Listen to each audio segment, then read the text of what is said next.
Hi guys.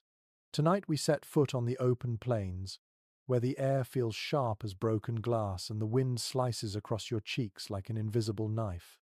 Imagine trudging across a snow-dusted prairie, the horizon endless, the sky pressing down heavy and blue-black, and the only shelter for miles is a single cone-shaped tent glowing faintly from a fire within. The temperature plunges so quickly that, if you tried to simply curl up outside under the stars, you probably wouldn't survive this. So, before you get comfortable, take a moment to like the video and subscribe, but only if you genuinely enjoy what I do here.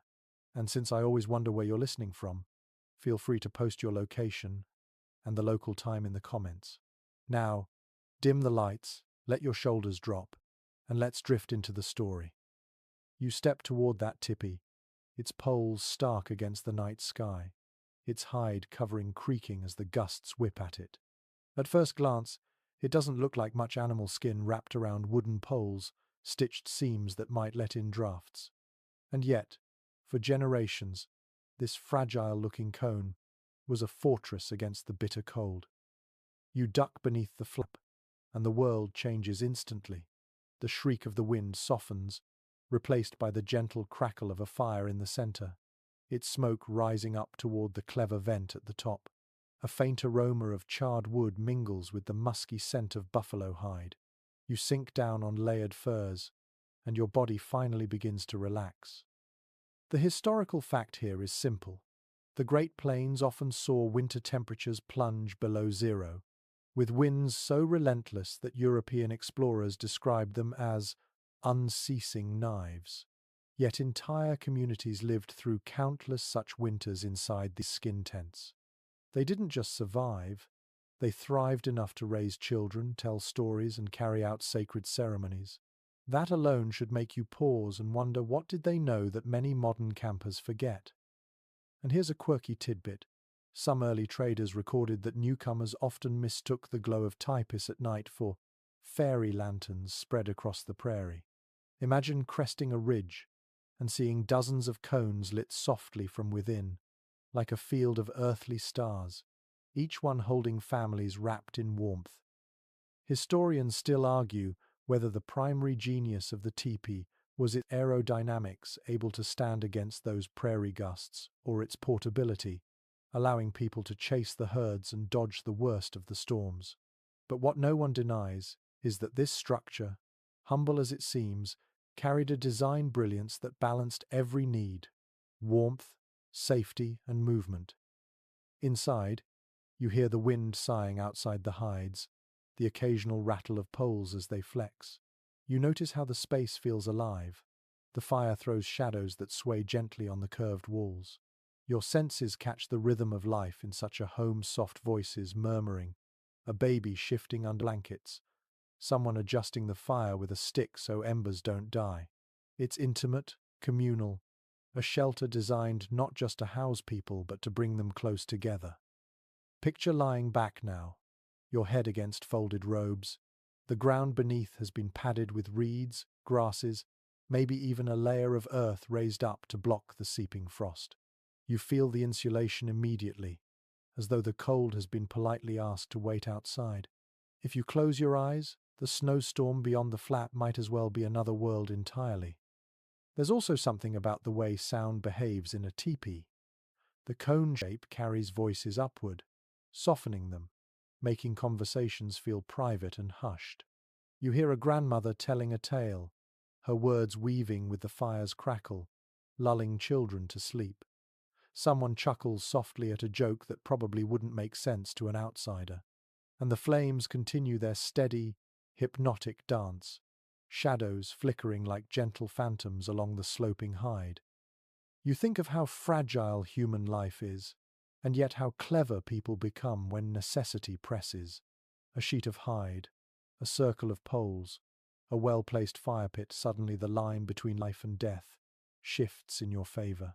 Would you, in their place, know what to do?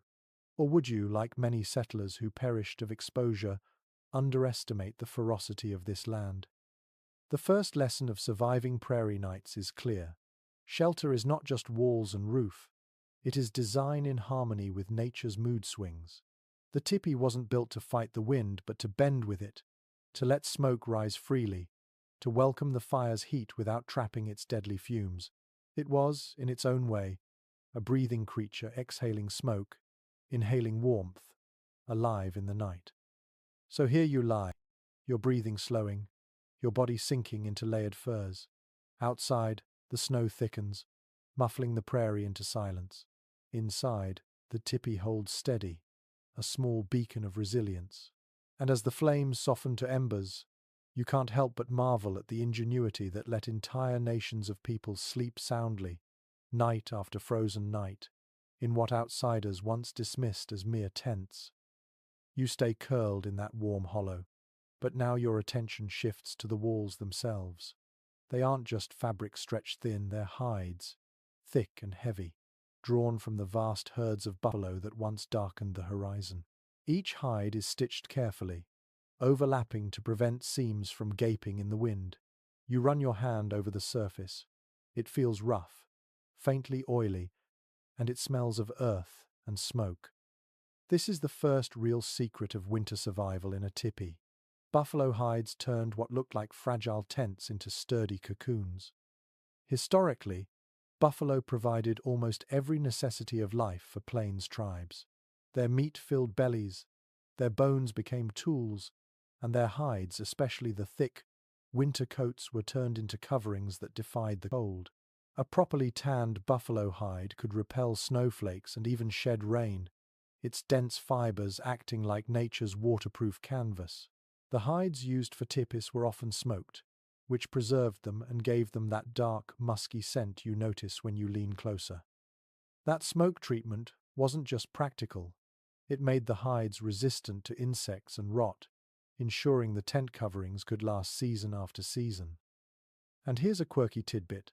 Some early accounts claim that the hides used for ceremonial tipis were painted with symbols that not only told stories but also seemed to trap warmth in a psychological sense. Families swore they felt more comfortable under hides, painted with protective imagery, like being tucked beneath a guardian's gaze. It's hard to say whether the paint changed the temperature, but it certainly shaped the feeling of safety, which can matter just as much when you're falling asleep in a snowstorm. Historians still debate whether buffalo hide coverings were inherently superior to the canvas that traders later introduced. Canvas was lighter, easier to transport, and quicker to replace. But many elders insisted that nothing equaled the insulating weight of hides, especially in midwinter. You might imagine the difference as sleeping under a thick duvet versus a thin sheet. One traps heat, pressing close and heavy. The other flaps restlessly in the wind. Inside the teepee, those hides creak when gusts push against them, but they don't tear. The overlapping edges are secured tightly to the poles with rawhide thongs, and near the bottom, stones or wooden pegs keep the covering flush with the ground. You picture the wind howling outside, its energy meeting that dense barrier and sliding harmlessly over the curved shape. The tipi doesn't fight the wind, it guides it around, like water flowing around a rock in a stream. You also notice the way the hide glows faintly orange in the firelight. Each flicker of flame inside sets the walls alive with shifting patterns, making the entire interior feel like a living lantern. The hides breathe, letting a trace of air seep through, enough to prevent suffocation but not enough to chill the sleepers. It's a delicate balance, one refined over centuries of trial and error. Run your fingers lower, near the base, and you feel snow packed against the hides from outside. This wasn't an accident. Families sometimes press snow against the bottom edge deliberately, sealing any gaps and adding a frozen wall of insulation. Paradoxically, snow so feared by those unfamiliar with it became another layer of defense when handled correctly. You glance around and realize each hide panel might once have been a living animal charging across the plains. There's a strange intimacy in knowing that the very creature that fed the camp now shields it from death. To many native peoples, the buffalo was more than a resource. It was a relative, honored in ceremonies and thanked for its sacrifice. So when you lie down tonight under a buffalo hide, you are not simply shielded by fur and skin, you are wrapped in a relationship stretching back generations. Your breathing steadies as you listen to the low moan of the wind outside, muffled now to a whisper. The walls may look thin to an outsider, but inside you feel a womb-like enclosure. The hides hold heat, soften sound, and dim the harsh light of moon and snow. And as you close your eyes, you realize the genius lies not only in the materials but in the way people understood and honored them. A sheet of buffalo hide was never just leather. It was warmth, safety, and memory all stitched in the fabric of daily survival. The fire inside that conical shelter flickers gently, and your gaze rises toward the very top where the smoke finds its way out. You notice the deliberate gap left between two poles, a sort of living chimney. At first, you wonder why such an opening wouldn't simply let the cold rush in. But the truth is more intricate. This vent was the balancing act that made winter nights survivable. Without it, smoke would choke the air, eyes would sting, and children would cough awake. With it, the tipi became not just a tent, but a functioning hearth, a breathing chamber where flame and humans coexisted through long nights. Accounts from early explorers describe in plain detail how vital this vent was. They often marveled that entire families could sleep within arm's reach of a fire without suffocating. The arrangement was calculated. Smoke drifted upward, pulled by the draft, while fresh air entered near the base. The result was circulation that carried fumes away but held warmth inside. In essence, the people who perfected the teepee understood ventilation long before modern engineers gave it a fancy name. And then there's a curious image preserved in some journals. Visitors noted that on still nights, the smoke hole glowed faintly, like a watchful eye staring into the sky. Travelers out on the prairie could sometimes spot these glowing eyes from afar, hovering above the darkened land. For a weary rider, that distant glimmer meant safety, company, perhaps even a bowl of warm stew waiting beyond the flap. To imagine it now is almost comforting, the prairie itself marked by gentle constellations of firelit vents. Scholars remain divided on one point. Did families adjust the vent flaps constantly through the night, or were they left alone after evening chores? Some argue that vigilance was constant, with someone waking to tug a flap when the wind shifted. Others insist that the design was so well calculated that little intervention was required. The lack of consensus reminds you how much of daily life escapes written record. The small motions, an elder reaching up to shift a hide, a child stirred by a whiff of smoke become mysteries, lost in the quiet between historical lines. Look closely, and you see how the vent flaps are tied to poles that extend down into the tipi. This means you can adjust them from inside, without leaving the warmth. You picture a father leaning up in the dim firelight, tugging on a cord to swing a flap closed against a sudden gust, then settling back onto his furs. Simple, yet ingenious. If the wind veers east, the flaps shift west. If rain lashes down, the opening narrows. Everything is controlled from within, as though the teepee itself responds like a living being, adjusting its breath to the night. The sensory details are subtle but constant. You smell a faint sweetness from the burning wood, carried upward with the smoke. The hides crackle softly when the wind presses, releasing tiny draughts that slip into the flow, feeding the fire's hunger. You feel warmth gather around your body, even as cold air sneaks in low, keeping the flame vigorous. Your skin registers the balance, never too smoky, never too frigid. Of course it wasn't perfect. Sometimes the draft failed, and smoke pooled inside, making eyes water. Children grew restless, coughing in their sleep. But these interruptions didn't undo the system, they simply reminded families to adjust the vent or stir the fire. Imagine lying there, half awake, squinting through the haze, and listening to the low voice of someone muttering, "Needs more draft," as they crawl toward the poles. Those minor rituals, repeated nightly, stitched survival into muscle memory. There is also an intangible layer. Some traditions describe the smoke hole not merely as ventilation but as a spiritual link. The rising smoke carried prayers upward, connecting sleepers to the sky world. To lie beneath that vent was to exist between earth and heaven, between the hearth's warmth and the infinite cold above. A child might drift into dreams watching sparks vanish into the night, believing their ancestors were receiving the message. Whether or not you share the belief, the imagery lingers an opening above, never sealed, keeping people connected to something beyond themselves. You run your hand along the ground again, feeling how the air slides in near the base. The contrast is stark. Icy drafts against your palm, then immediate warmth as you move upward toward the fire's level. The tipi was like a layered cake of climates, cold at the floor, cozy in the sleeping zone, smoky near the peak. Families learned to navigate those layers instinctively, placing bedding at the sweet spot where warmth pooled but fumes had thinned.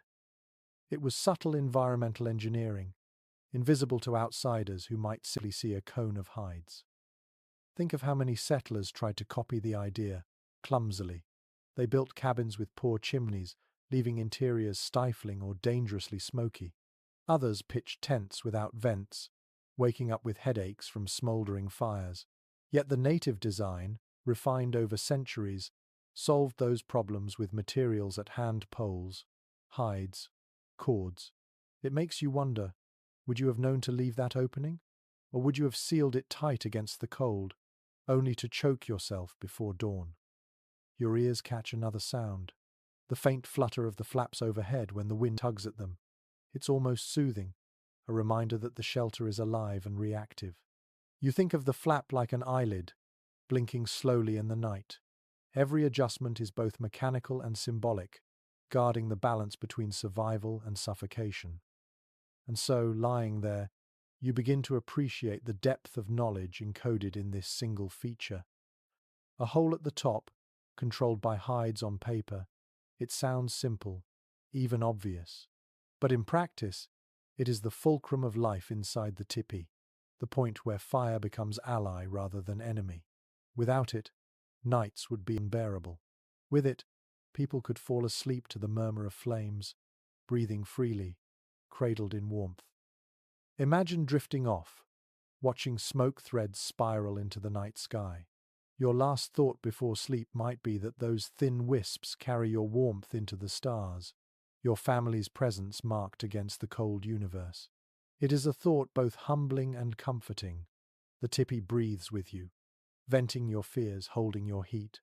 And outside, the prairie wind keeps howling, unaware that inside this cone of hides and poles, humans have learned to turn its fury into gentle rest.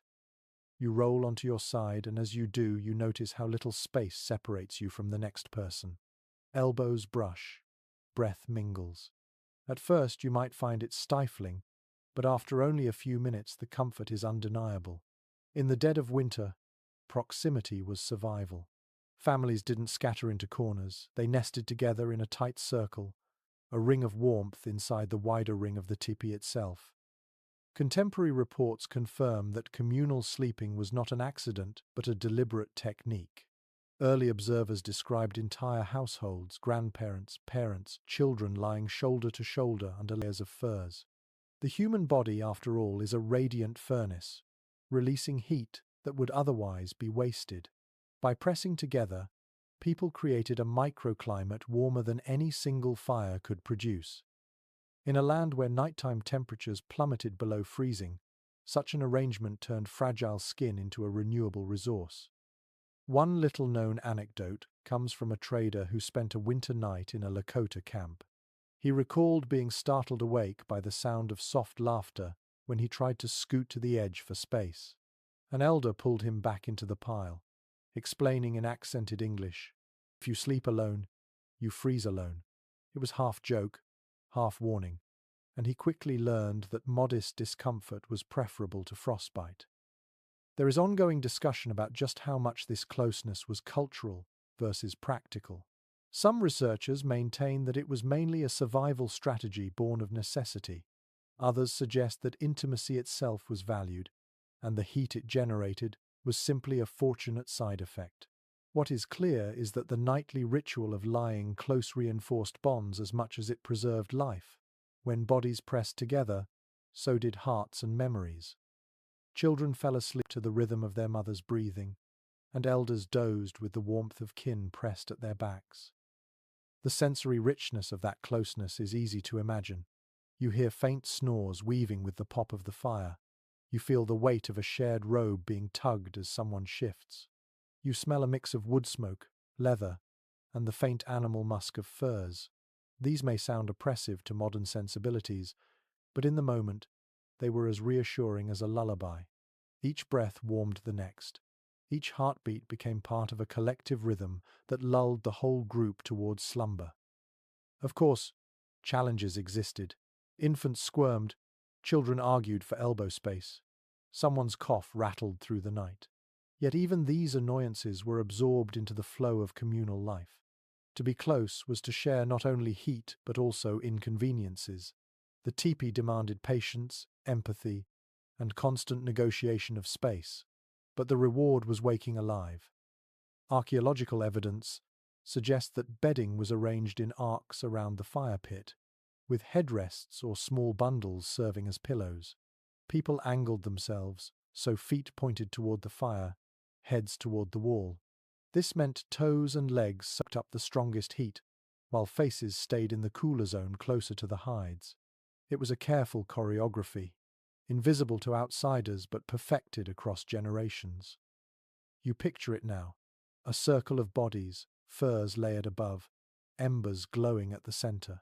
The air grows softer with every exhale, the teepee itself becoming a kind of collective lung. Children murmur half-dreamed words, someone shifts to throw another stick on the fire, and then silence returns. Modern readers sometimes recoil at the thought of such intimacy, preferring personal space. But imagine the alternative, a lone figure huddled under a blanket, exposed to drafts from every side. The tipi was a family machine, a chamber where togetherness kept skin from freezing and hearts from drifting. There's a lesson here, perhaps. In a world that prizes independence, it can be unsettling to remember that survival often demanded the opposite. Bodies pressed close, not by choice of romance, but by the law of cold, and within that enforced closeness grew tenderness, tolerance, and resilience. Another detail worth savoring is the psychological warmth that came with it. Imagine waking in the middle of the night, hearing the gale outside, and feeling the reassuring presence of loved ones on both sides. You might not see their faces in the dim light, but you know their warmth is real, their breathing steady. That reassurance could mean the difference between restless anxiety and the peace needed to drift back into sleep. Some experts argue that this arrangement also shaped the very social fabric of plains communities. By sleeping close, people normalized interdependence. Children grew up with constant physical connection, elders remained integrated rather than isolated, and family bonds stretched across generations under a single hide roof. Sleep, in this sense, was not just a biological pause but a nightly rehearsal of unity. So you lie there, shoulder to shoulder, lulled by the chorus of breathing. The tipi walls flex as the wind tests them, but inside, the warmth holds steady.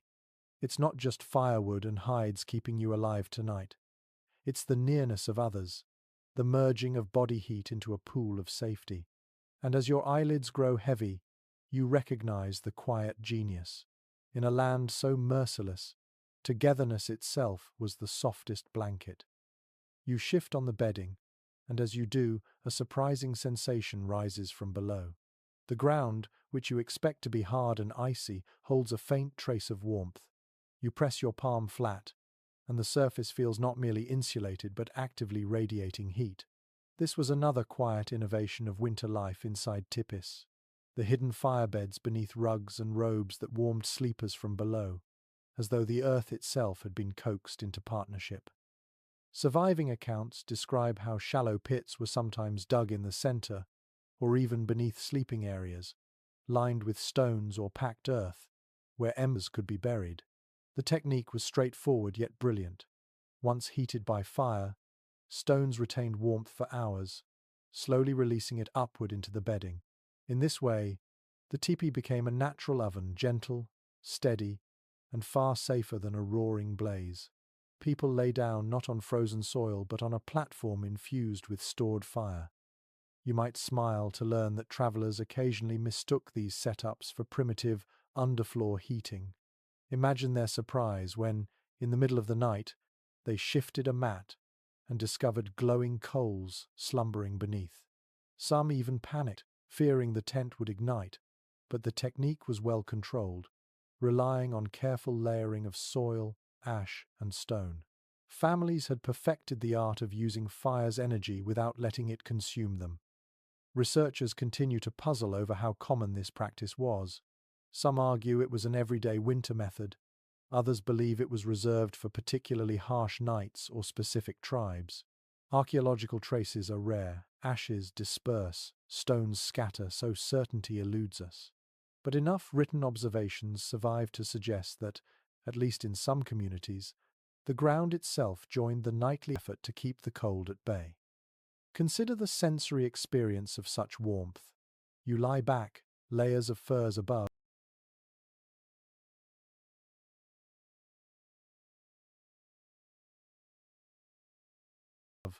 but beneath you, a faint pulse radiates upward.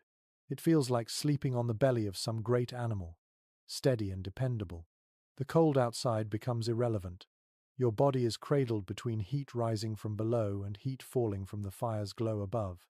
Every joint loosens, every muscle softens, until even the howling wind seems like a distant memory. The practical wisdom here is impressive. Fires built openly on the surface could scorch hides or suffocate sleepers, but by embedding embers underground, families turned danger into safety. The earth itself became insulation, buffering flame and holding warmth in reserve. It is a reminder of how deeply people observed their environment, stone's ability to store heat, soil's talent for dampening flame, air's need to circulate. Every detail mattered, and every mistake could be fatal. Picture the preparations. As twilight falls, members of the household gather to heat stones until they glow faintly. Using sticks and antler tongs, they roll these stones into shallow pits, then cover them with soil. Mats of reeds, grasses, or rawhide are laid over top, creating a barrier between embers and bedding. Finally, furs are spread across the surface. By the time everyone settles in, the ground radiates a warmth that lingers long into the night. It's a system so clever that modern campers have attempted to replicate it, often with clumsy results. Yet here, it was second nature, passed quietly from elder to youth. A curious side note emerges in some oral traditions. People spoke of sleeping on the fire's memory. Embers buried beneath them were imagined as dreams of the flame, still alive but no longer visible. To rest on this memory was to be held by both fire and earth, a union of elements that kept death at arm's length. You might find the poetry unnecessary when your body is simply grateful for warmth, but to those who lived in such intimacy with the land, symbolism and survival rarely stood apart. Now think of the psychological comfort. You know the cold cannot seep through the floor because the floor itself glows with life. You know the fire cannot die entirely because its ghost lies beneath you. Even in your deepest sleep, that awareness lingers, smoothing fears and quieting the restless stir of the night. It is one thing to lie beside a fire that might gutter out.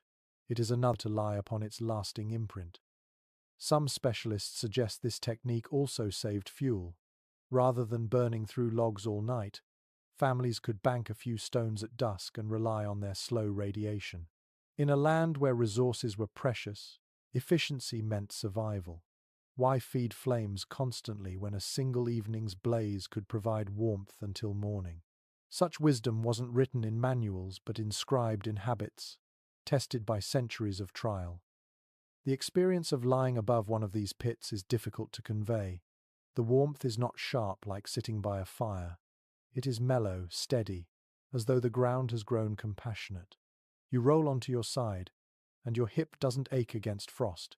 It is cushioned by heat. You stretch your legs, and instead of cramps from cold muscles, you feel a languid heaviness pulling you towards sleep. The earth has become a bedfellow, sharing back the energy poured into it. And yet the system wasn't flawless. Stones sometimes cracked from heat, sending tiny shards into the soil. Embers occasionally burned longer than expected, scorching mats if left untended. Families had to maintain vigilance, balancing risk and reward. Still, the practice endured because its benefits outweighed its hazards. Survival is rarely tidy. It is a dance of compromise, guided by experience and intuition. One visiting missionary once remarked, perhaps with envy, that he had never slept warmer than in a hut of hides with the ground itself alive beneath me. He had arrived skeptical, imagining tipis as drafty shelters fit only for desperate wanderers. By dawn, he admitted the sophistication exceeded his expectations. Such testimonies remind us that what looks primitive to outsiders often masks layers of subtle intelligence. So you lie here, heavy-eyed, cocooned by fur and leather, warmed from below by firebeds. Outside, the snow thickens, pressing silently against the teepee's sides. But within, the air is tranquil, touched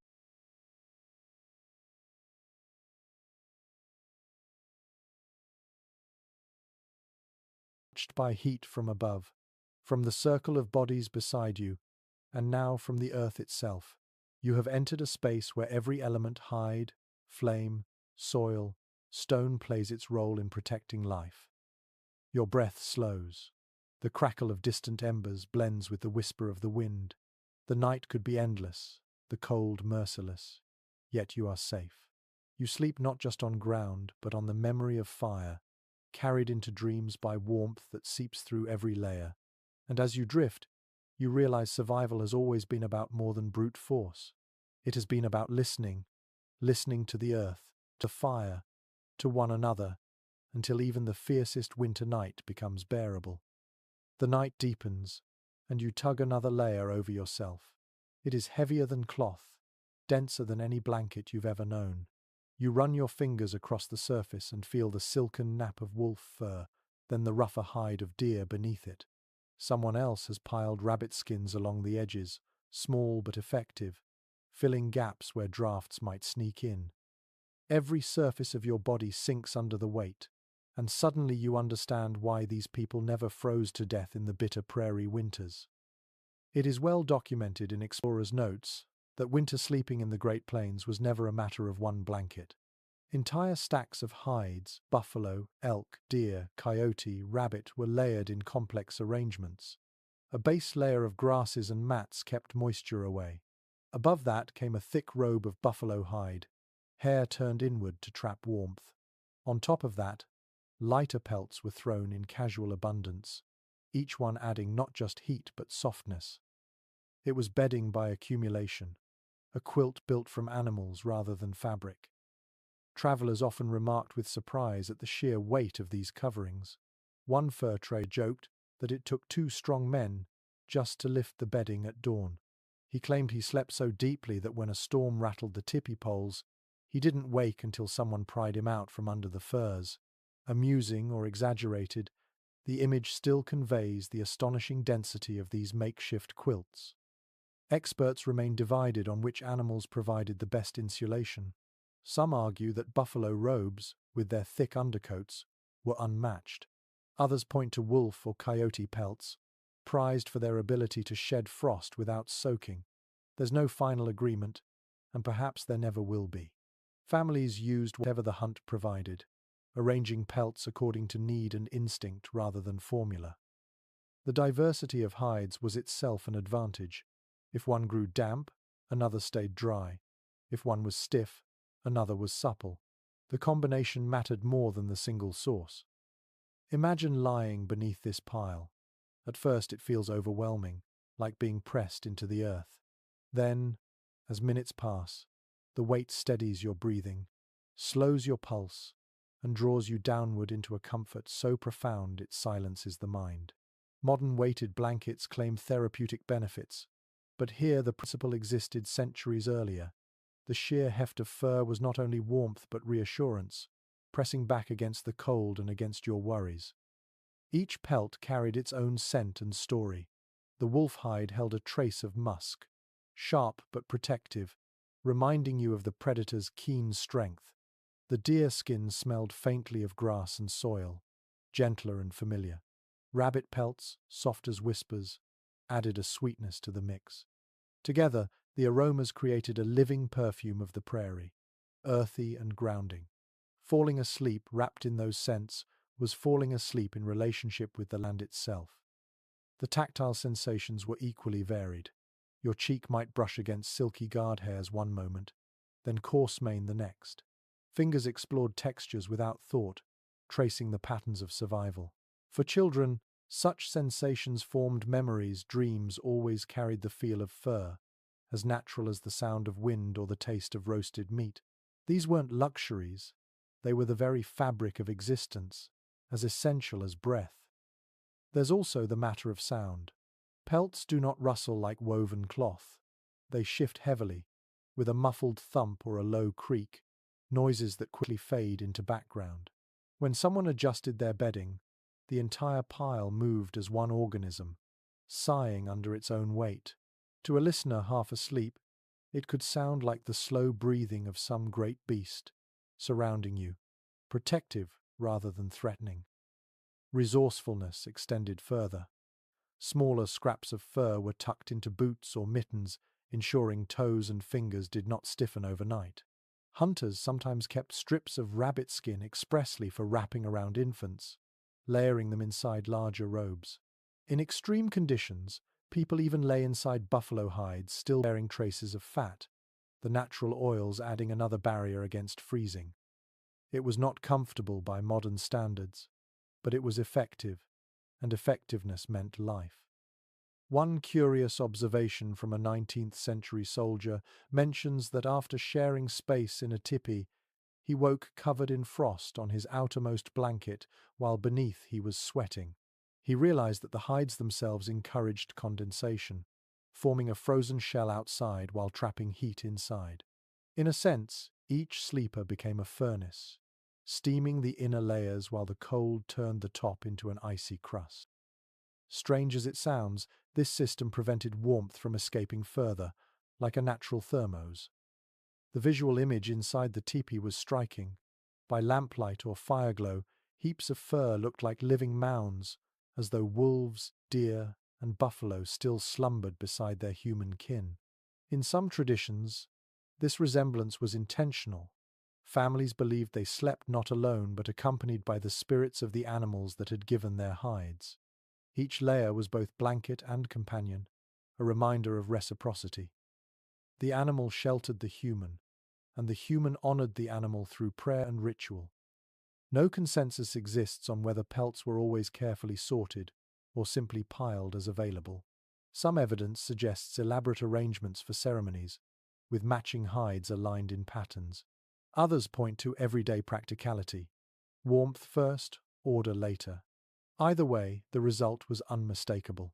Even in the bleakest cold, even when snow pressed in from every direction, sleepers remained alive beneath a fortress of fur. Now imagine yourself drifting beneath those covers. The fire's glow softens against the hide walls, the murmur of breath circles you, and the heaviness of pelts pins you into stillness. There is no anxiety about waking cold. There is only the slow weight of survival pressing into your bones. You exhale, and your breath warms the pocket of air around your face. You inhale, and the scents of earth and animal fill your lungs. Sleep is not escape here. It is a pact between you, the fire, the furs, and the world outside. Modern people sometimes marvel at such arrangements, wondering how anyone tolerated the smells, the weight, the closeness. But when you face a prairie night with no electricity, no central heating, and no rescue if frost sets in, preferences quickly yield to necessity. And yet, even beyond necessity, there is beauty. To sleep swaddled in the very skins of the creatures that roamed your land is to blur the line between human and environment. You are not above nature or outside it, you are inside its embrace, part of its cycle, sharing warmth across species. So you shift again, sinking deeper into the pile. The wolf fur brushes your cheek, The buffalo robe presses your chest, and the rabbit skins nestle at your feet. Every layer carries heat, memory, and protection. Outside, snowflakes dance against the teepee walls.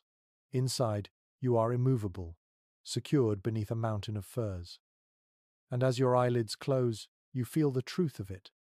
Sometimes the simplest path to survival is simply to let the world wrap itself around you, heavy and enduring, until dawn returns.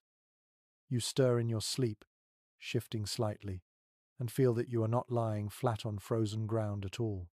Instead, your body rests upon a surface that feels springier, cushioned by something between earth and bedding. When you press down, there's a faint give, almost like lying on a woven mat. Then you realize the people who built this shelter had no intention of sleeping directly on the unforgiving prairie floor. They lifted themselves, even just a little, away from the cold, creating raised sleeping platforms lined with reeds and grasses. Archaeological digs and recorded descriptions show how carefully these platforms were arranged. In some tipis, bundles of willow branches, cattails, or tall prairie grasses were lashed together to form mats. These mats were then set atop shallow layers of earth or stone, creating a floor above the ground. On this went hides and robes, building a sleeping surface that resisted dampness and cold seeping up from below. In a world where the soil itself could feel like ice, this innovation kept bodies just high enough to stay dry and warm. One curious detail emerges in accounts from French trappers. They remarked on how springy the bedding felt compared to the stiff cots they carried in their wagons.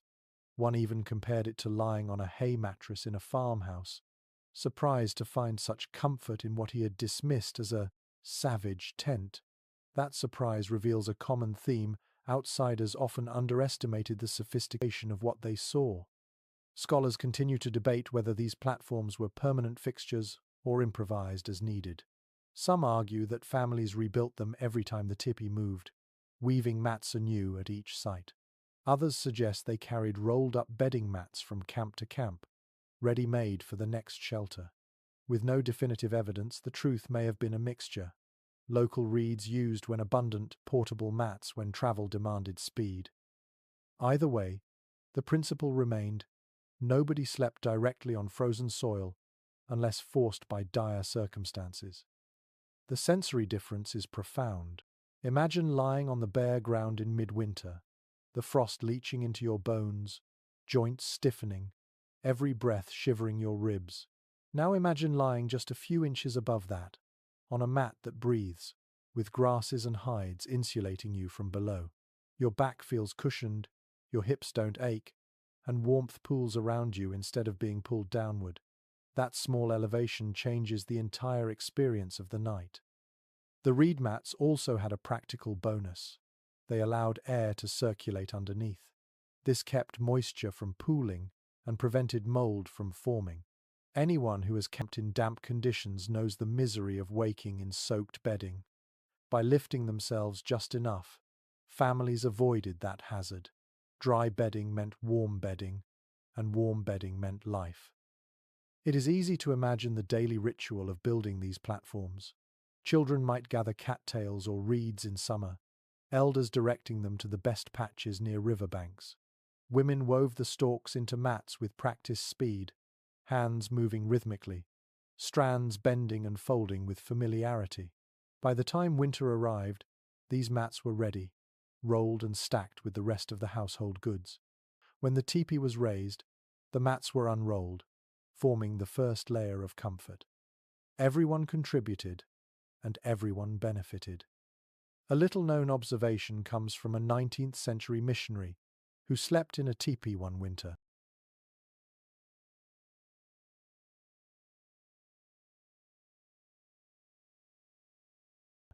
He wrote that when he awoke, he was astonished to find frost covering the grasses beneath his mat, while his body had stayed warm above. The mat had trapped the condensation, freezing it safely away from him. "I lay above a frozen carpet," he remarked, "yet never once did the chill pierce me.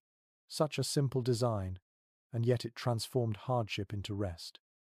There is also the psychological side to consider. Sleeping on a raised surface feels different than sleeping on bare ground.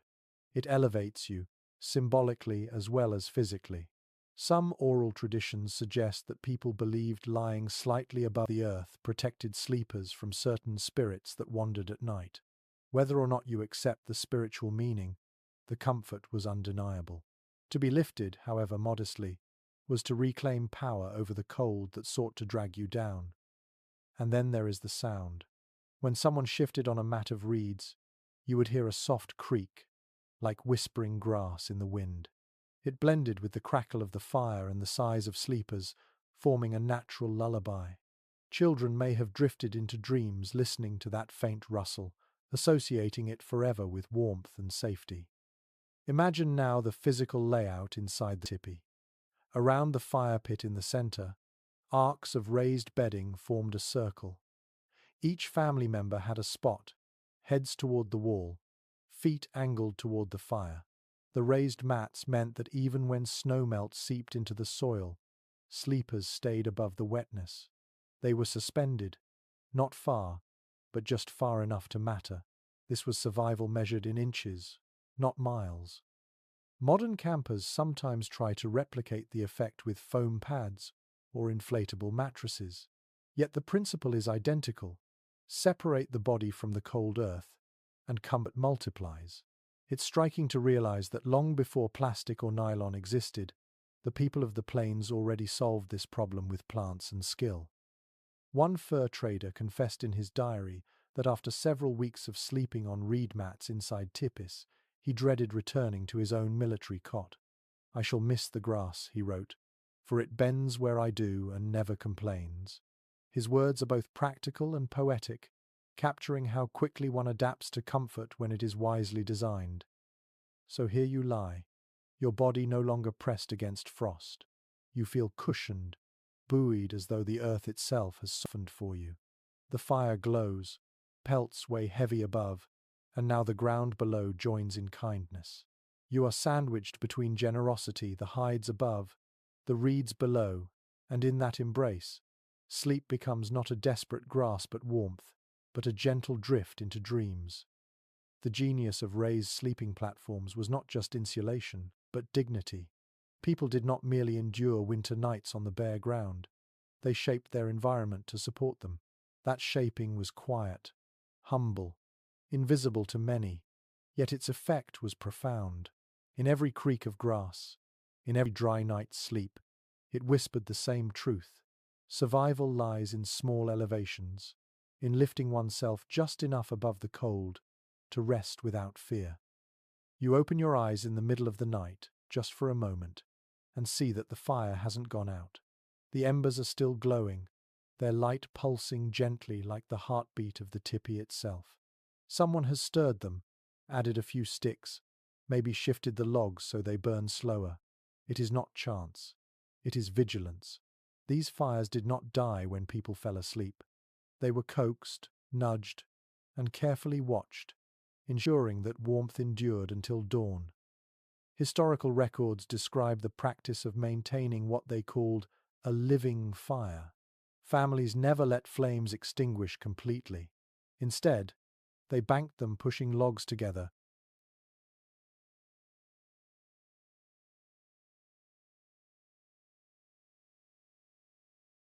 covering embers with ash so they smoldered instead of flaring.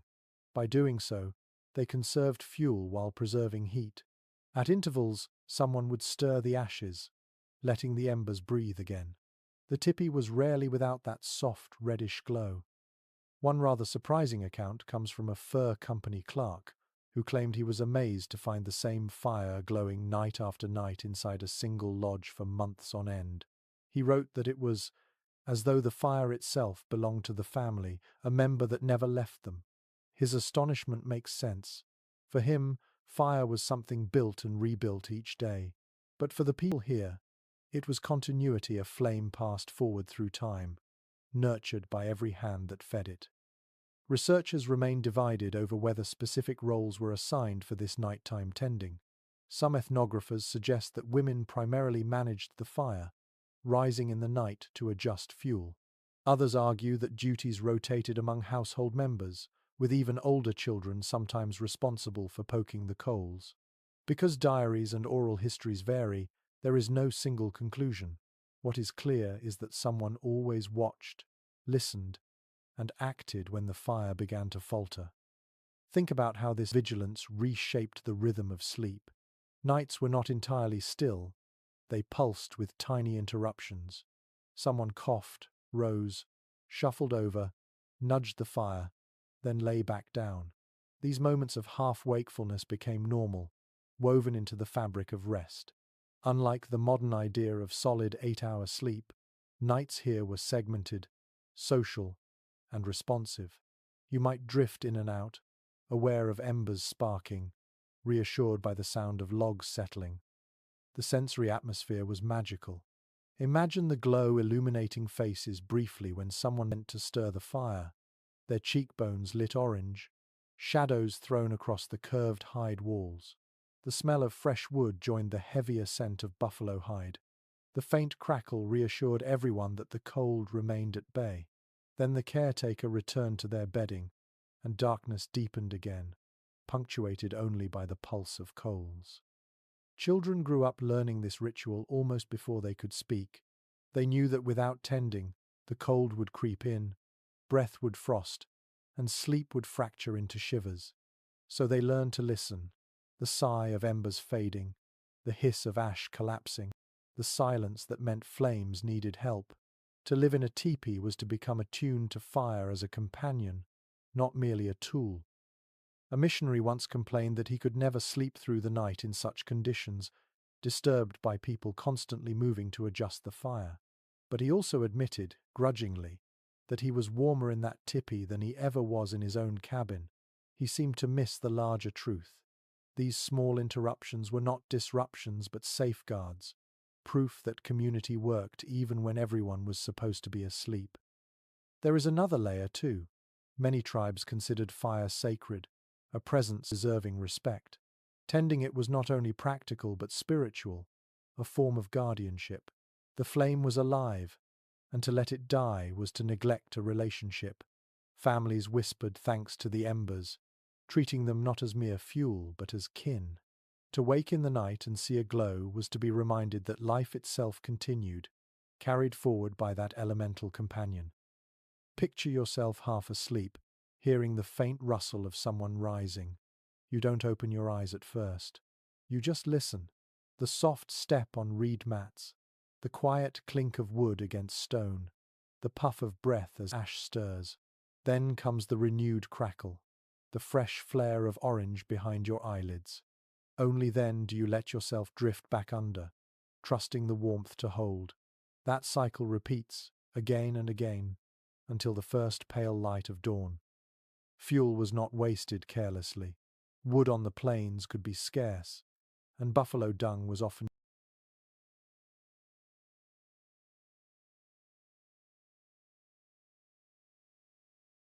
used instead. Dried carefully, it burned slowly, producing steady heat with less smoke than you might expect. Outsiders sneered at this fuel, yet it proved remarkably efficient. A pile of dung patties beside the fire ensured the night would not turn bitter.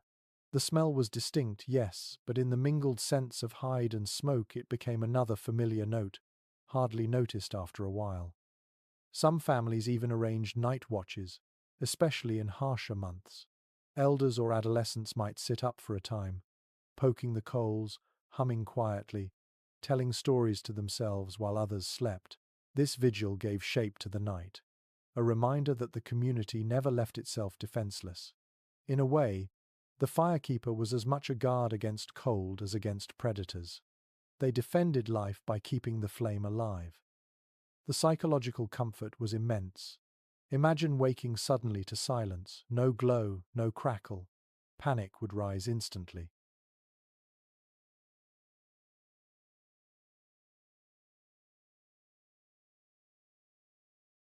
But if you opened your eyes and saw that steady orange, you could sigh, roll over, and fall back into slumber.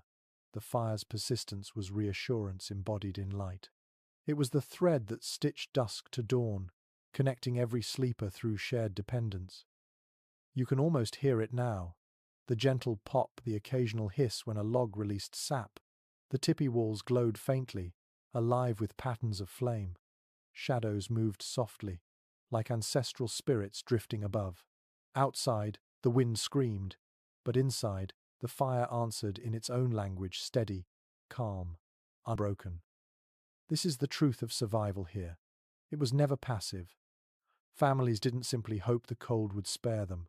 They acted constantly, in tiny, nearly invisible ways, turning embers, adjusting mats, adding fuel. Survival was diligence, woven into every hour of the night. And because of that, mornings arrived with people alive, ready to face another day. So you rest again, knowing someone else will rise when the embers need coaxing. The tipi breathes, the fire glows, and the night carries on.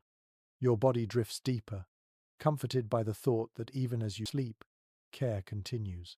The fire never dies, and neither do you.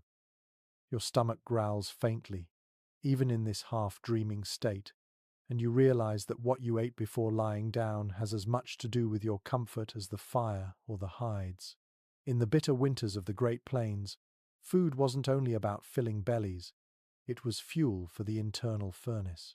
Nights in the teepee were survivable, because people knew how to eat in ways that turned their very bodies into heaters. Surviving accounts from traders and explorers consistently remark on the fat-rich meals served in cold months. Buffalo meat, especially cuts heavy with marrow and fat, was prized not only for flavor but for the slow-burning energy it provided through the night. Roasted ribs, pemmican, a mixture of dried meat, berries, and rendered fat, and stews thick with marrow bones formed the core of winter sustenance. When you crawled under your pile of furs after eating such a meal, your body radiated warmth like banked coals. A curious anecdote comes from one fur trader who confessed that after sharing a winter meal with a Lakota family, he felt so warm under the hides that he had to peel off one layer of fur to sleep comfortably. He was shocked, he wrote, that food could make such a difference, his body generating heat long after the fire had dimmed. He admitted, somewhat sheepishly, that in his own camp he often shivered through the night because his diet lacked the richness of the people who had welcomed him. Researchers are still debating just how central fat consumption was to winter survival. Some argue it was absolutely essential, that without a diet heavy in rendered fat, the human body simply could not endure sub-zero nights. Others suggest that while fat helped, the combination of fire, hides, and shelter was enough on its own. The lack of consensus underscores how intertwined all these strategies were: diet, design, and discipline working together in ways that outsiders often failed to appreciate. Imagine the sensory world of those meals. You sit by the fire, steam rising from a pot, the smell of roasted meat filling the tipi. A ladle dips into thick stew, pouring chunks of marrow-rich buffalo and starchy roots into a wooden bowl. You lift it, sip slowly, and feel the warmth spread downward into your chest and belly. That heat doesn't fade quickly.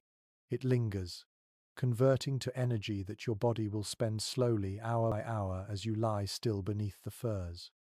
Children, too, were encouraged to eat heartily before bed, even if they were sleepy.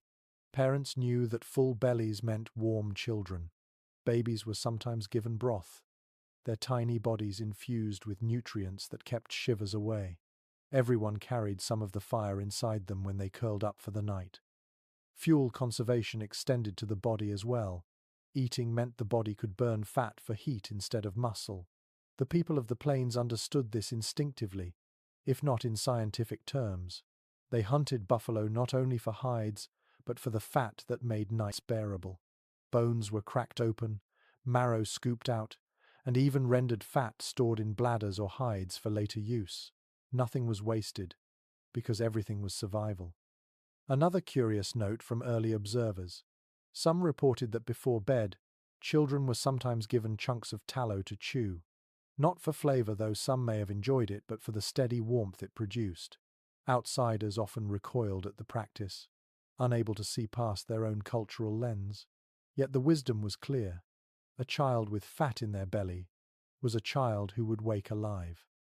The psychological comfort of food also mattered. Imagine sitting in a warm glow, sharing a meal while the storm howls outside. The taste of fat, rich and satisfying, reassures you that you have resources, that you will not go hungry, that the night will pass safely. Eating wasn't just about calories, it was about confidence. That confidence itself became warmth. Some anthropologists suggest that feasting before sleep shaped the very rhythm of plains culture. Nights were not only for rest but also for digestion. Dreams unfolded in bodies busy with processing fat and meat, heat rising as metabolism did its quiet work. People woke not only rested but replenished, ready to hunt or travel again.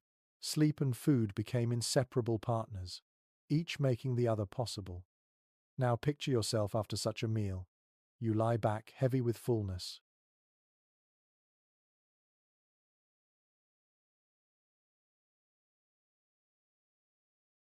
body humming with energy.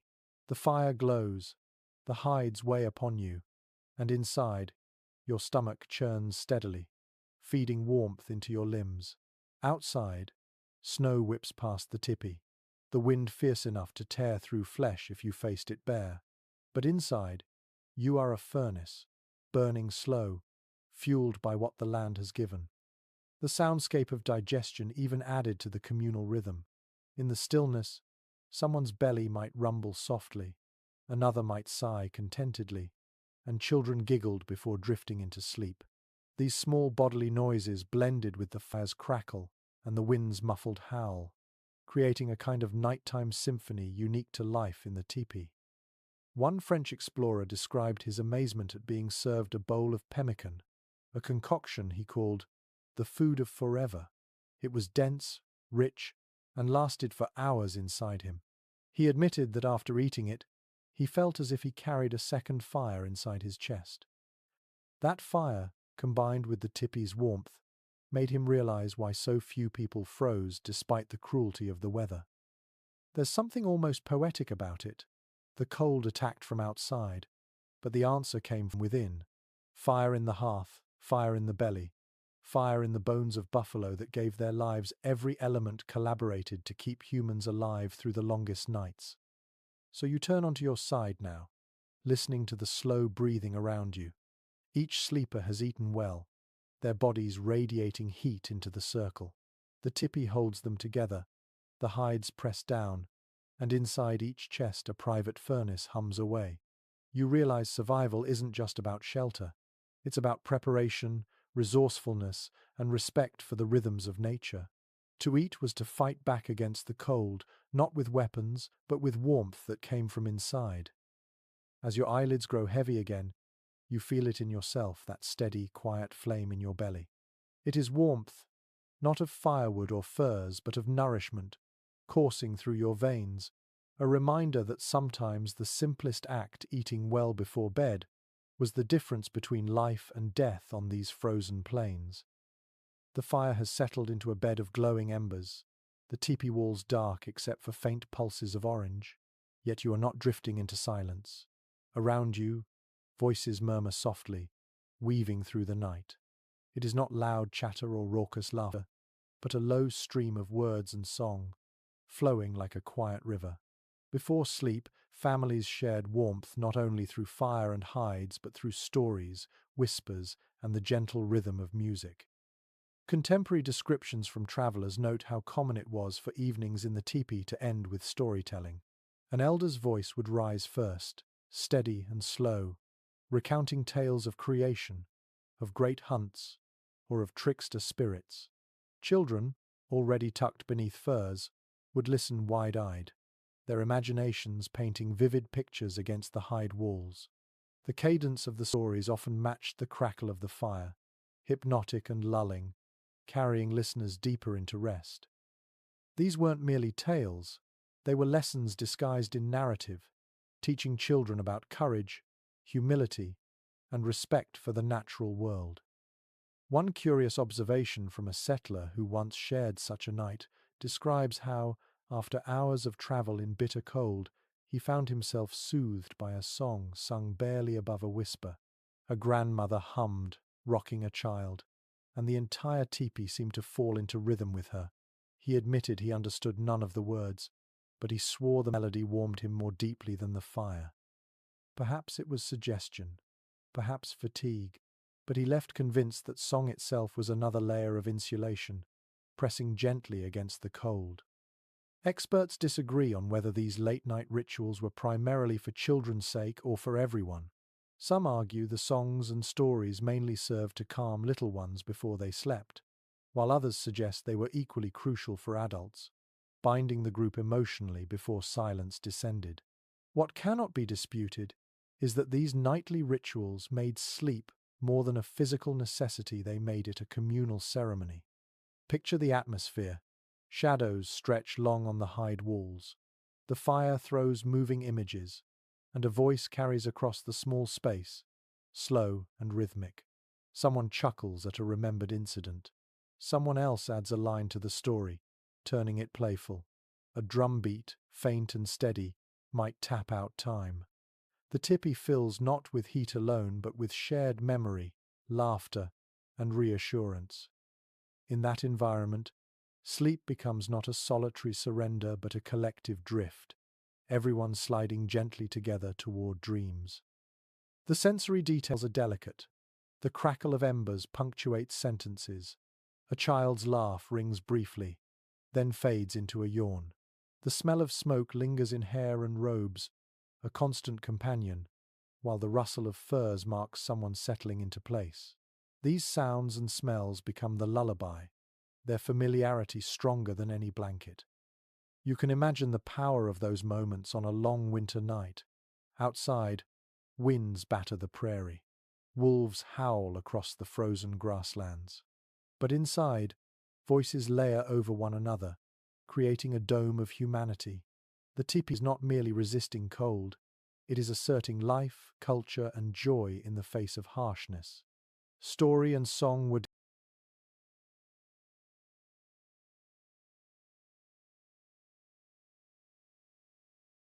defiance as much as comfort, proof that the cold could not silence them. A fur trader once recorded his bafflement at how people laughed heartily on nights when he felt sure they would be too exhausted to speak. He confessed that he envied their resilience, wondering where the strength came from. Perhaps he missed the truth. The laughter was not an afterthought. It was a strategy. To laugh was to relax muscles, to let tension dissolve, to prepare the body for rest. Joy itself was a tool of survival. The intimacy of whispers also mattered. After stories ended and children drifted into sleep, couples spoke softly to one another, sharing private thoughts in the half-dark. The small, hushed voices built intimacy in the circle, reassuring each sleeper that they were seen, heard, and connected. Even silence itself became part of the ritual, a shared silence, heavy with trust, in which everyone could close their eyes knowing they were not alone. Some anthropologists suggest that such practices altered the very architecture of memory. When stories were told night after night, in the same enclosed space, listeners carried those lessons into dreams. They dreamed in the language of their people, in symbols reinforced by song and repetition. The tipi thus became not just a shelter but a school, a classroom where the curriculum was sung softly in the glow of embers. Imagine now your own place in that circle. You are lying with your head on a folded robe, eyes half closed, listening to a tale about a trickster coyote who outsmarts the freezing wind. You smile faintly, the story tickling your imagination, even though your body is already heavy with sleep. You turn slightly, pressing your cheek against fur, hearing the murmur of voices as they fade. Before you know it, the words are no longer separate from your dreams, they have become part of them. A missionary once remarked, grudgingly, that such evenings seemed childish, filled with laughter and nonsense. But later he admitted that, when alone in his cabin, he missed the sound of voices. The silence of isolation was colder than any wind, he wrote. It is a telling confession. Humans can endure bitter temperatures if surrounded by warmth of spirit, but even mild chill becomes unbearable in solitude. So you listen one last time, eyes closing. A voice still murmurs, A song still hums, and the tipi sways softly in the wind. Outside, winter rages, but inside, stories carry everyone across the threshold of sleep. You realize now that warmth is not only fire and fur, it is laughter, whispers, and song in tangible blankets woven every night, wrapping the heart as securely as any buffalo robe. The night wears on, and eventually dawn begins to creep across the horizon. You are still curled in your cocoon of hides, but a new awareness stirs.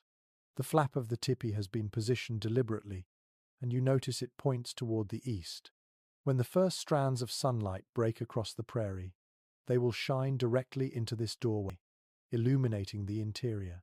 This wasn't simply luck or whim. The orientation of the tipi itself carried meaning, both practical and spiritual. Archaeological surveys and ethnographic reports reveal a consistent pattern. Many tribes chose to place their entrances facing east. This ensured that the rising sun poured warmth and light into the lodge at the coldest time of day, just before people stirred from sleep. It was a design that linked shelter to the rhythm of the heavens, aligning daily life with celestial order. The choice offered more than comfort. It meant protection, a way to begin each day in harmony with nature's strongest source of renewal. One evocative story comes from a 19th century visitor who noted that, at sunrise, families sometimes sat in silence for a moment, letting the rays spill across the floor before they spoke. He described it as though the people were greeting the day itself as a guest entering through the flap.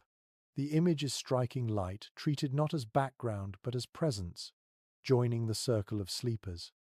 There is ongoing debate among scholars about whether this orientation was primarily spiritual or pragmatic. Some argue that turning eastward was mainly functional, catching warmth and avoiding prevailing winds from the west. Others insist that symbolism dominated, with the rising sun viewed as sacred and the doorway as an intentional gateway to renewal. The truth may be both. In cultures where spirituality and survival were intertwined, practicality often carried sacred resonance. The sensory experience of that dawn is vivid. Imagine lying under your pelts as the first pale glow filters through the opening. The air still stings with cold, but suddenly a stripe of golden warmth stretches across the tipi floor. Dust motes dance in the beam. Children blink awake, their eyes catching the shimmer. The fire crackles faintly, adding orange to gold. For a moment, the entire space feels transformed, half hearth, half cathedral. The doorway also functioned as a point of defense. By facing east, families could watch the approach of day and visitors alike, while keeping their backs to harsher weather. Winds that tore across the plains from the north and west were blocked, while the gentler eastern breezes carried fewer threats. It was orientation as shield, the tipi standing not just as a home but as a fortress balanced on the compass. One little-known observation from traders notes that in some camps, the entire ring of tipis aligned in harmony, all facing east. To an outsider, it looked like a strange coincidence. To those within, it was deliberate unity, a village that greeted the sun together, every household bound by the same orientation. Imagine standing outside at dawn, dozens of tipis glowing from within as light pierced through their eastern doors. The scene must have been breathtaking, a community orchestrating itself to meet the day. The flap itself could be adjusted, rolled higher to admit more light, lowered to block wind. In mornings of heavy snow, a parent might brush aside drifts piled against the entrance, clearing a path for children to tumble out into the frost. Those moments, laughing, stretching, stepping into crisp air, were framed by the choice of orientation. The sun's warmth met them head-on, easing the sting of cold. There is also a psychological effect to consider. To wake each day facing east is to wake with hope. The darkness of night retreats behind you, and the promise of light greets you directly. For people whose lives were so deeply bound to cycles of nature, this orientation may have offered daily reassurance. Survival required not only warmth of body, but resilience of spirit. Facing the sunrise helped restore that balance. You can picture the silence of those dawns, broken only by the first stirrings of a household. Someone stirs the embers, Someone else pulls on moccasins. Children rub their eyes and blink at the light streaming in. The east-facing doorway means everyone shares the moment together, bathed in glow, reminded that night has passed and life continues. It's not just survival, it's renewal, performed every single morning without fail. A missionary once admitted that he found it difficult to convince people to reorient their lodges near his mission settlement. They insisted the East was correct, refusing to yield even when land boundaries made it awkward. To them, it wasn't negotiable, it was identity woven into shelter. That stubbornness frustrated him, but it speaks volumes about the depth of meaning carried by the simple act of choosing a direction. Even the smallest sensory details reinforce the orientation. You can feel the coolness of air drifting in from the flap at night, and then the gentle warmth when dawn breaks. You can hear the flap rustle as it's lifted, catching the morning wind. You can smell fresh snow melting in sunlight right at the doorway. These experiences etched themselves into memory, making the east-facing entrance not an abstract belief but a lived reality. So you lie here now, eyes closed, waiting. Soon that first light will filter in, cutting across the fire pit and touching your face. It will be cold still, yes, but somehow gentler, as if the day itself is leaning down to kiss you awake. The teepee is more than shelter tonight. It is a compass, a sanctuary aligned with the sky, a structure that not only holds you alive through winter's cruelty, but wakes you in communion with rising Sunday. You wake in the middle of the night and notice the wind has shifted. It moans harder now, hurling itself against the sides of your tipi, rattling the poles with restless fingers. Yet somehow, the structure doesn't buckle, and the cold doesn't slice in as sharply as you'd expect. Then you remember, you are not alone out here. Dozens of other tipis stand nearby, forming a protective circle. Their hides and poles shoulder the wind together, each lodge shielding the next. Survival in winter wasn't only about what happened inside one tipi. It was about how the village itself was arranged, a design as intentional as the lodges themselves. Surviving maps and early accounts describe how camps were laid out in rings or semicircles, often with entrances all facing the same direction. The tipis on the outer edge bore the brunt of the storm, breaking the wind so that those deeper inside felt less of the force. This wasn't coincidence. Communities understood that to thrive, shelter had to be collective. One tipi was strong, but a village of tipi was nearly indomitable, each cone acting as part of a larger barrier against the relentless prairie gusts. A curious detail comes from an officer who rode into a camp during a blizzard. He remarked in his journal that the noise of the wind lessened dramatically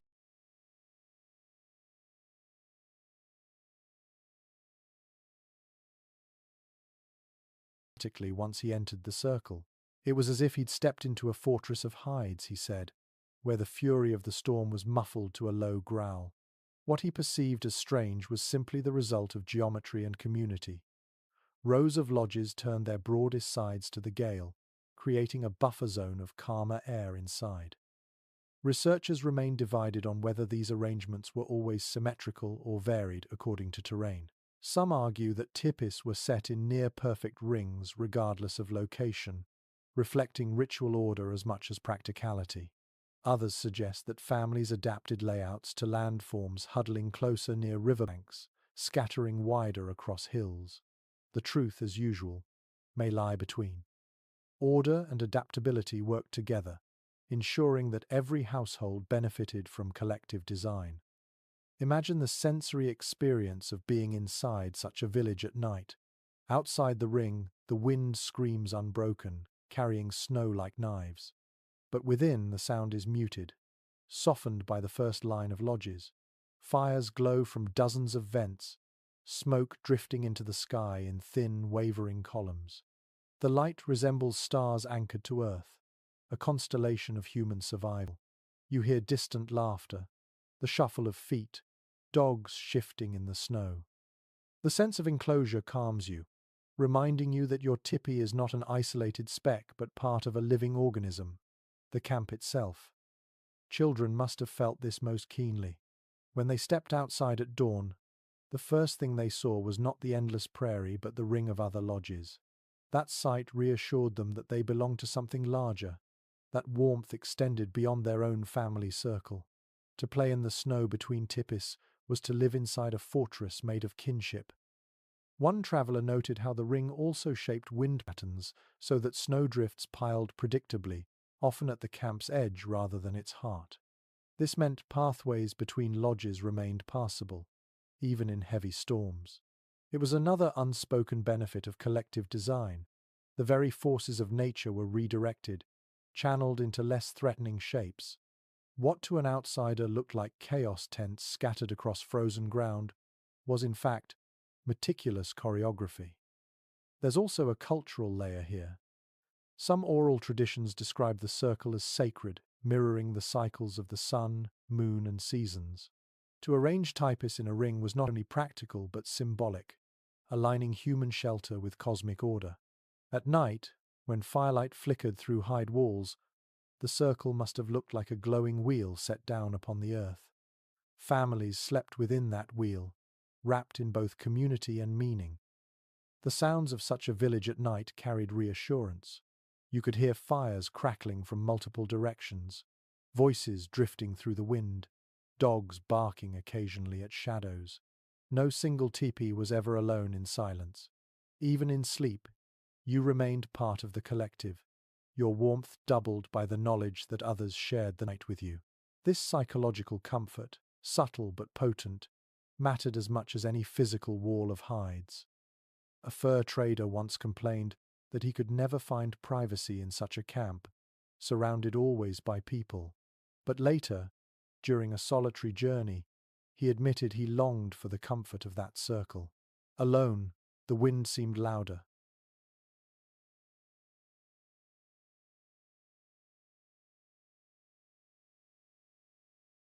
The cold sharper, and the nights longer. Within the camp, those same elements had felt softened, shared. What he had dismissed as confinement, he later recognized as protection. Imagine again the physical sensation. Your teepee shudders under the wind, but the force is blunted by neighbors' lodges. The pressure never falls entirely on you. You feel the warmth of your own fire, but you know others are burning too, their glow spilling into the night. If your fire falters, you can rely on their embers to rekindle it. Survival here was never solitary. It was woven into community, into design that turned fragility into strength. Some anthropologists suggest that the very act of arranging teepees in rings taught lessons about cooperation.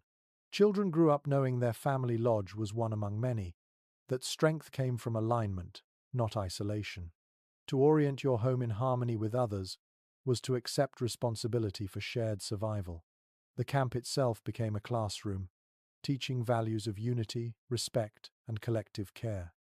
So you lie back, listening to the softened wind, comforted by the knowledge that your lodge stands shoulder to shoulder with dozens of others. The village breathes as one, its fires glowing, its hides creaking, its people resting. Outside, the storm still rages, but inside the circle it is gentler, more human. You close your eyes, warmed not only by fire and fur, but by the invisible shield of community. The fortress built not of stone or wood, but of trust, geometry, and kinship. You shift under your pelts and hear a faint sigh nearby, softer and higher pitched than the breathing of adults. A child has stirred, perhaps rolling in sleep, perhaps murmuring a half-formed dream.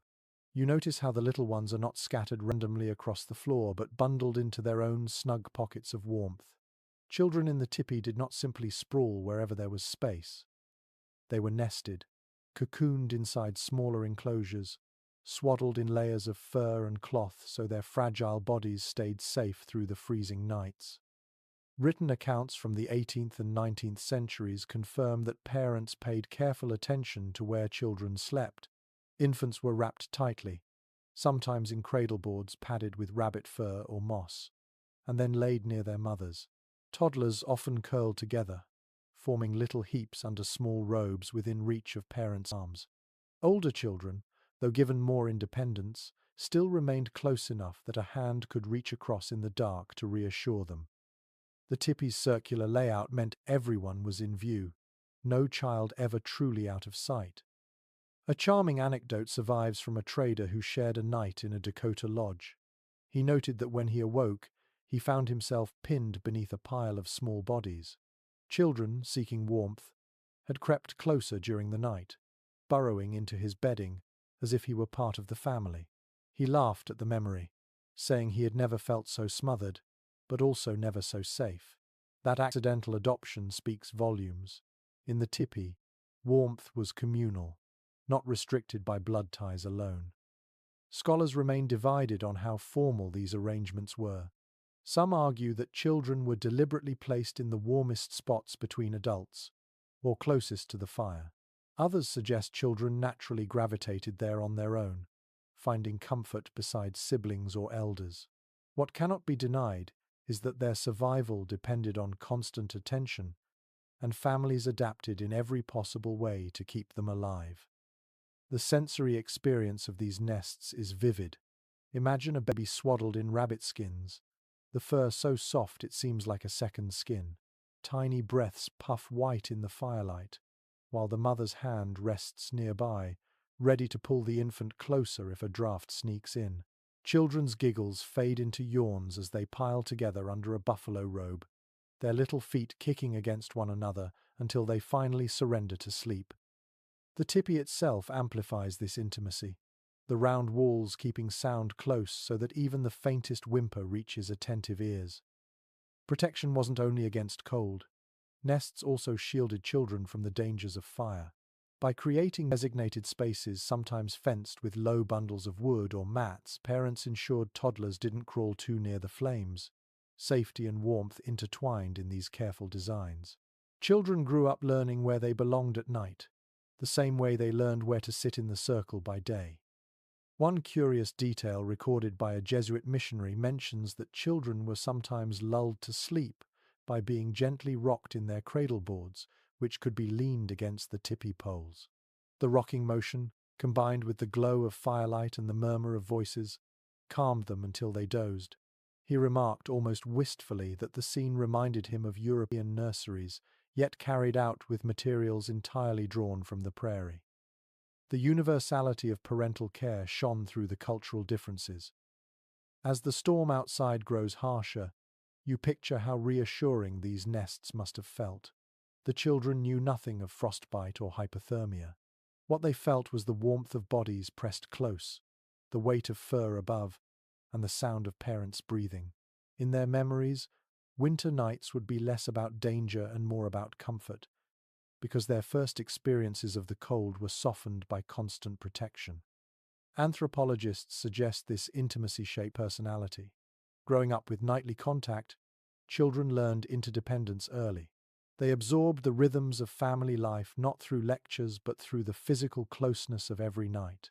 To fall asleep against a sibling's shoulder, to wake against a parent's arm, such routines etched cooperation into the body as surely as language into the mind. Imagine being a child in that setting. You stir at night, half frightened by the howl of wind against the walls, and instantly you feel another small body beside you. You press close, stealing their warmth, and hear them breathe steadily. Fear dissolves. You close your eyes again, safe in the little cocoon built not only of hides and mats but of shared warmth. One visitor, a soldier hardened by barracks life, remarked in his journal that children in the lodges seemed far less frightened of storms than his own companions on campaign. He marveled that they slept peacefully, even as snow piled high outside. Perhaps, he mused, the difference was that they never slept alone. His observation, though simple, captured something profound. Resilience is born not of toughness, but of tenderness multiplied across many small bodies. The sensory memory lingers as you imagine it. The muffled giggle of a child telling a last-minute joke to a sibling, the soft hush of a mother calming a restless baby, the rhythmic breathing that fills the tipi like a tide.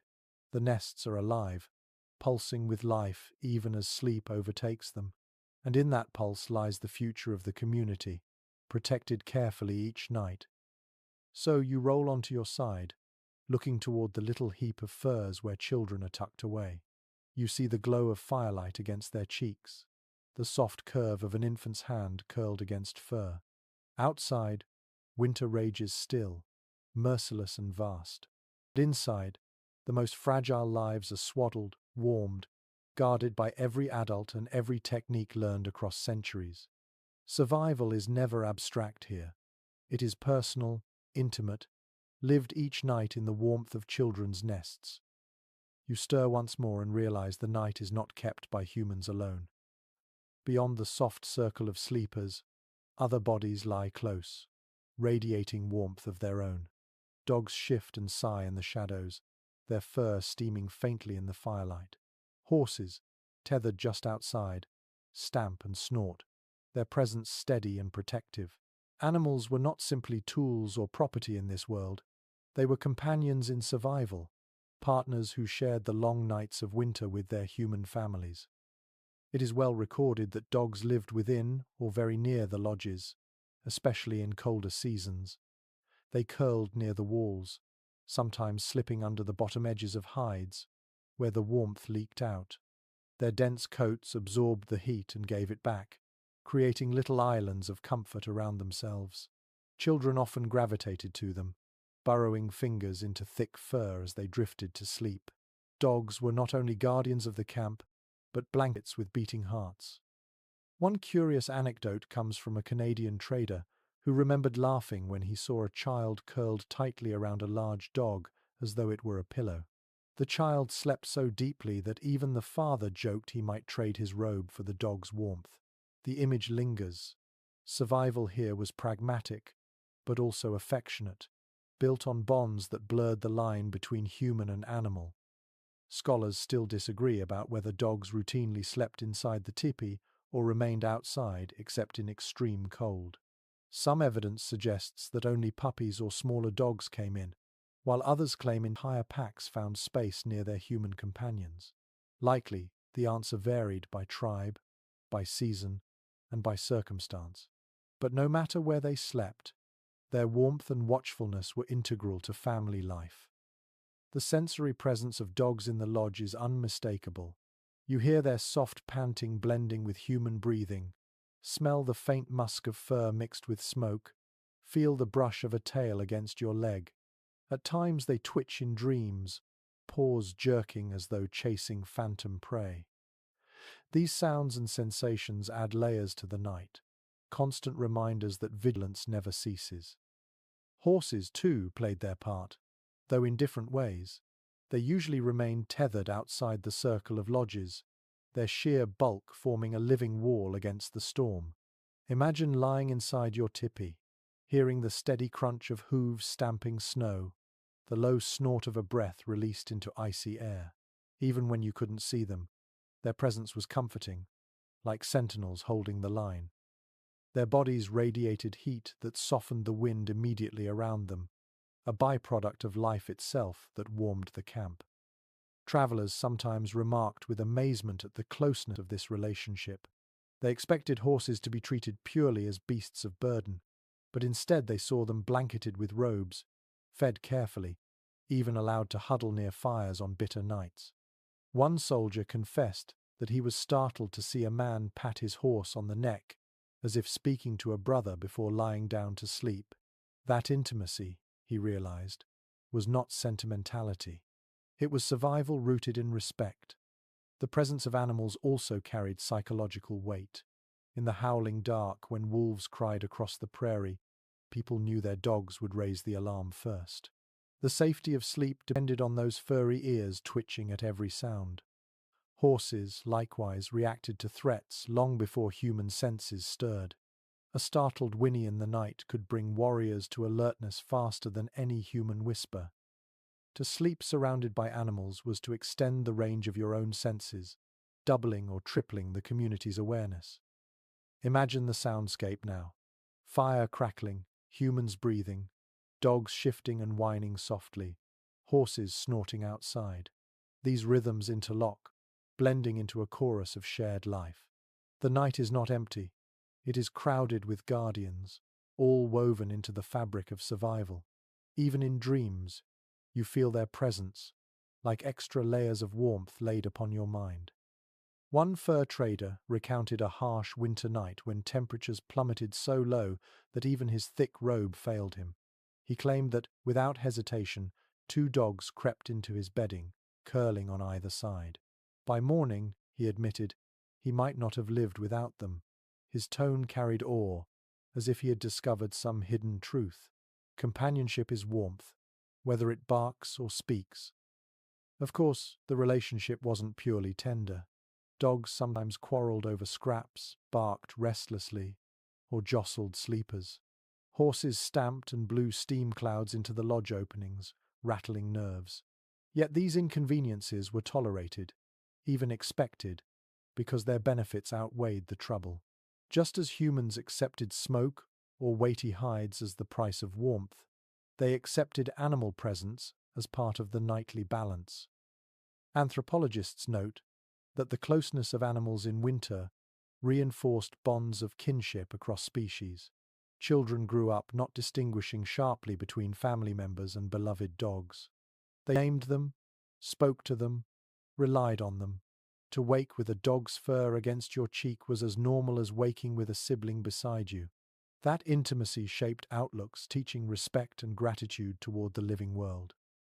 There is also something profoundly symbolic in sharing warmth with creatures. To press close to a dog or hear a horse breathing outside is to admit that survival is never solitary. Humans alone might not withstand the prairie, but humans with animals stood a chance. The tipi, then, was not just a human invention. It was a shared environment where every heartbeat, two-legged or four, contributed to the fragile flame of life through the coldest nights. So you lie here, and you feel the brush of fur at your side, hear the muffled stamp of hooves beyond the wall. The storm howls, but you are never alone. Around you, humans and animals form one community, one circle of warmth, one network of watchfulness.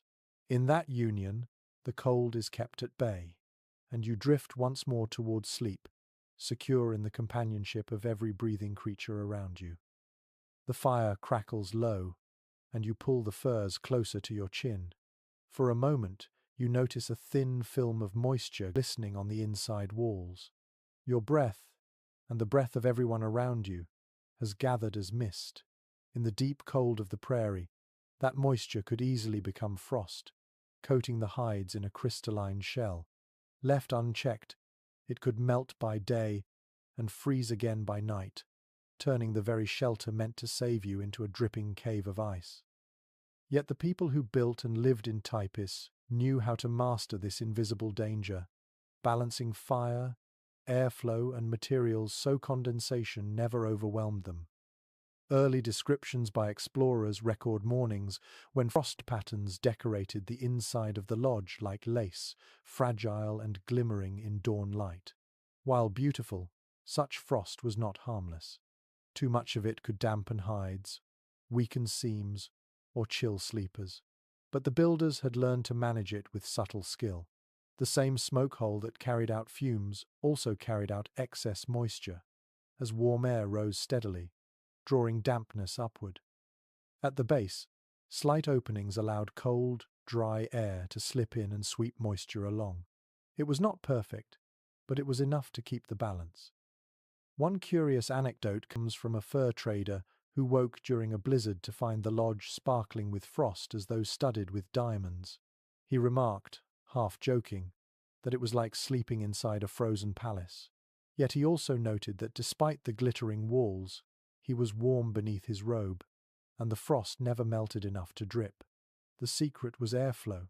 Without it, the lodge would have grown soggy. With it, frost remained a thin decoration, harmless and even comforting in its beauty. Anthropologists remain divided on whether moisture management was intentional engineering or an accidental benefit of design.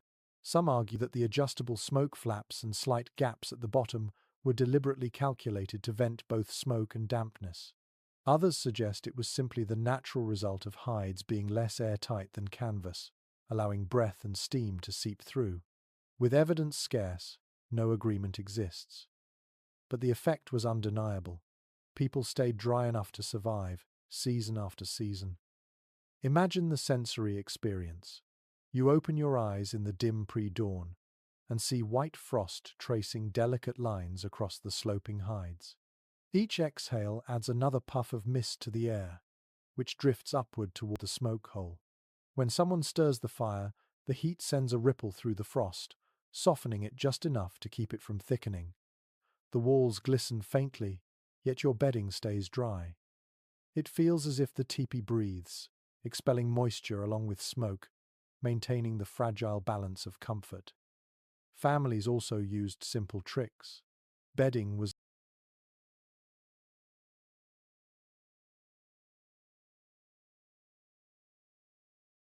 lifted onto mats or platforms so that dampness could not seep upward. Wet garments were hung higher on poles, closer to the rising heat, where they could dry overnight. Snow was brushed away from the lodge base, preventing meltwater from pooling at the edges. Every action was a small act of foresight, reducing the chance that sleep would be interrupted by icy drips. A little-known observation from a missionary's diary tells of children waking early to lick frost from the hides, treating it like candy. He was horrified, fearing sickness, but the children laughed, calling it sky sugar. Harmless in small amounts, this frost was simply part of their environment, familiar and unthreatening. It's a charming detail that transforms a threat into play, showing how resilience often carried humor alongside necessity. The rhythm of fire tending also helped. By banking coals instead of letting flames roar, families reduced steam from cooking or boiling. At night, when meals were finished, the lodge settled into a steadier balance, less smoke, less vapor, more stable warmth. Sleep became possible because every element of moisture was managed quietly, without fuss, woven into routine. Consider how different this was from the experience of settlers. Canvas tents often collected condensation until water dripped steadily on sleepers. Wooden cabins without ventilation grew damp, their interiors slick with moisture. Many newcomers complained of waking in clammy beds, blankets soaked.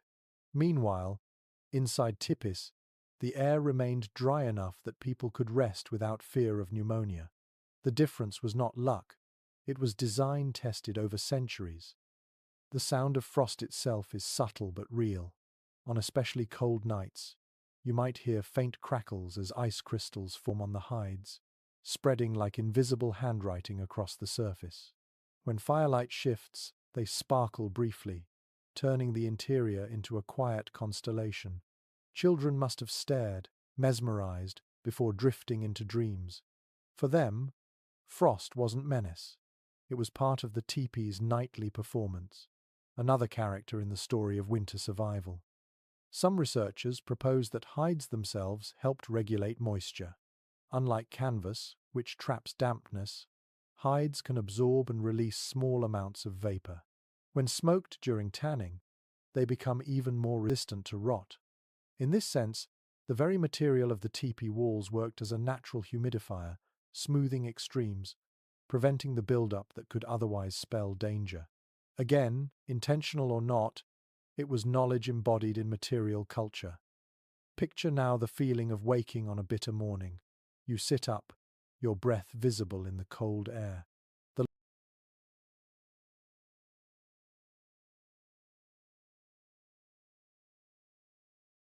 lodge walls shimmer with frost, but your bedding is dry, your body warm.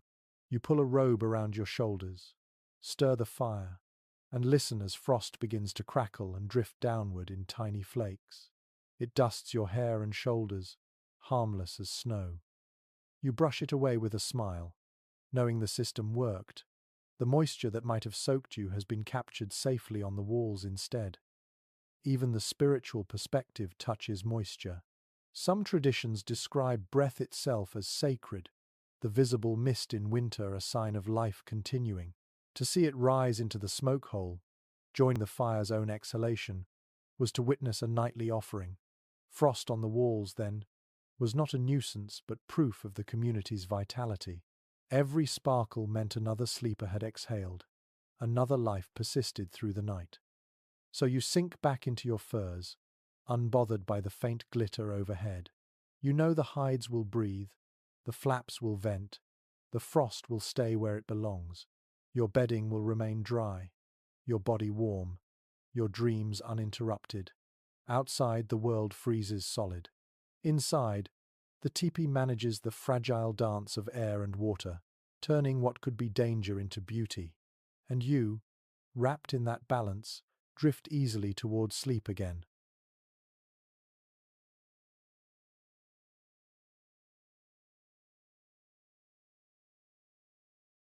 The storm has not eased. Snow drifts in waves across the prairie, piling against everything it touches. You might think this would be a disaster for the thin walls of a lodge.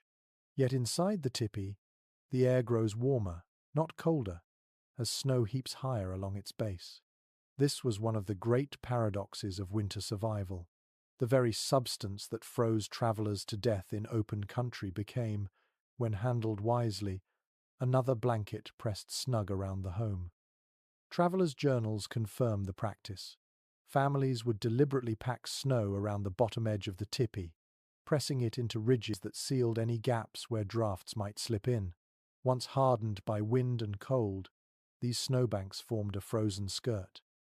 The hides pressed firmly against them, creating an airtight barrier at ground level. No icy breeze could sneak through, and warmth stayed inside. What to outsiders looked like a buried tent was in fact a carefully engineered cocoon. One rather curious report comes from a soldier who stumbled upon a village after a heavy blizzard. At first, he believed the lodges had collapsed beneath the snow.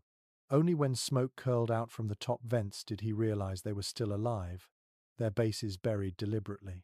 He wrote, astonished that the snow became their ally, not their foe. His bewilderment reveals how differently he viewed the elements.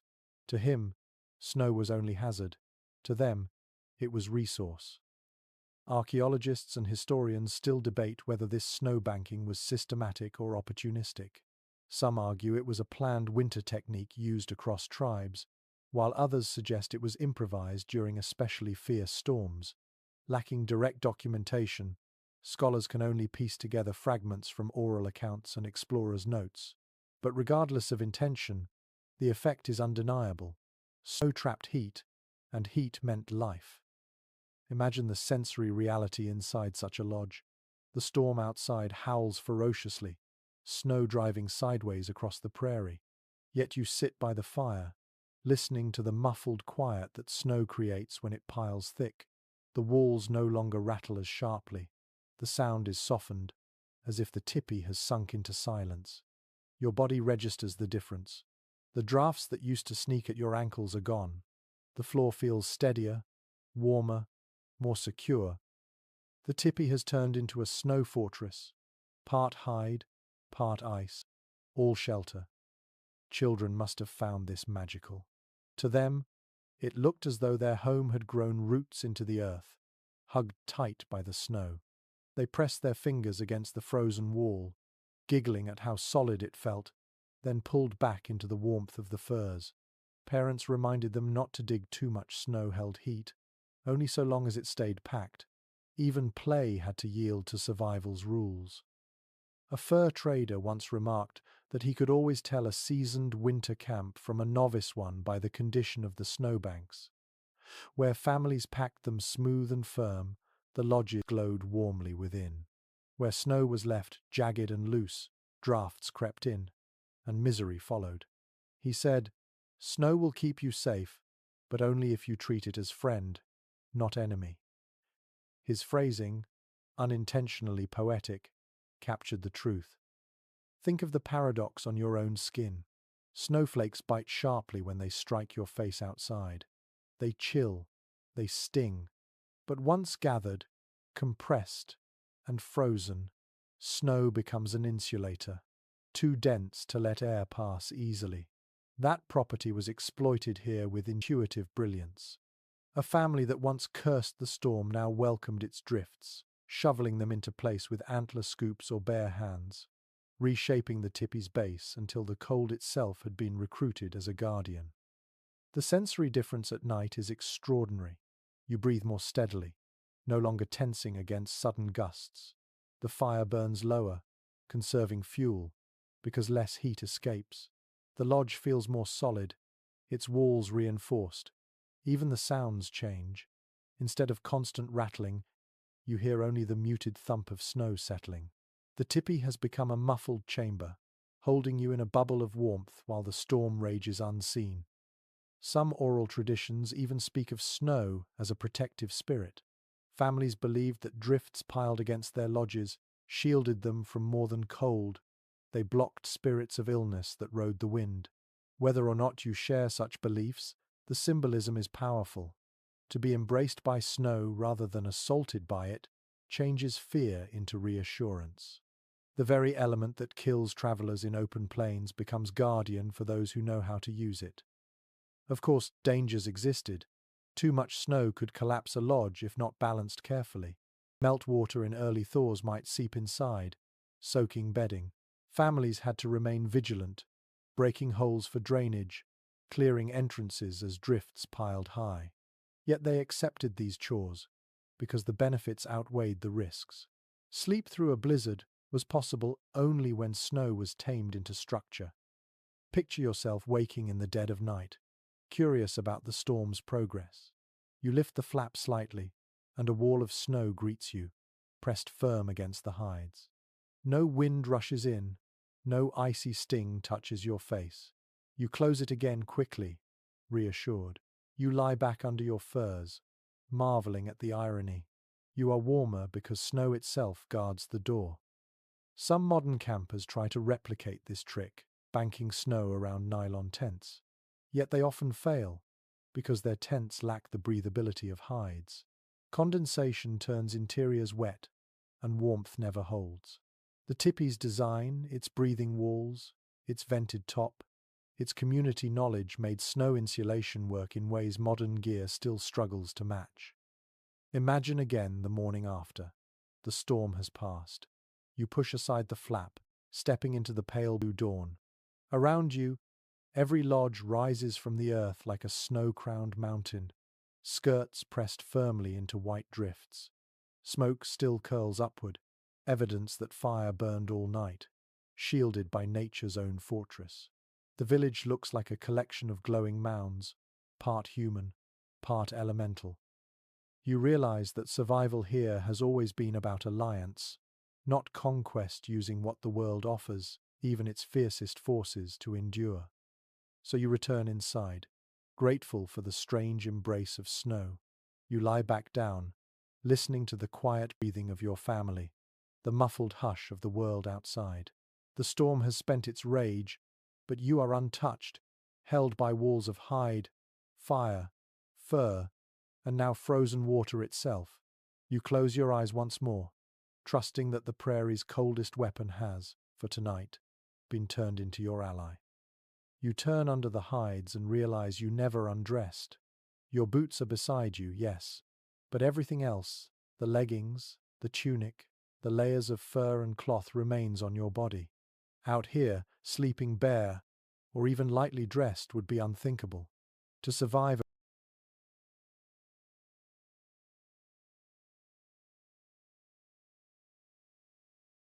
a prairie night, people wore their clothing straight into bed, piling layer upon layer until their own bodies became part of the bedding. Contemporary accounts describe this plainly. Robes, shirts, leggings, even outer garments stayed on after the fire dimmed.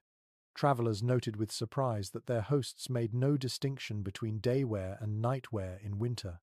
At first, outsiders found it uncomfortable, too warm, or too heavy.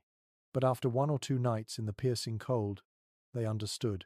The body itself was a furnace, and layers of clothing were the chimney walls that trapped its heat. One curious anecdote comes from a trader who scoffed at the practice and tried to sleep in his underclothes, reasoning he would be fresher in the morning.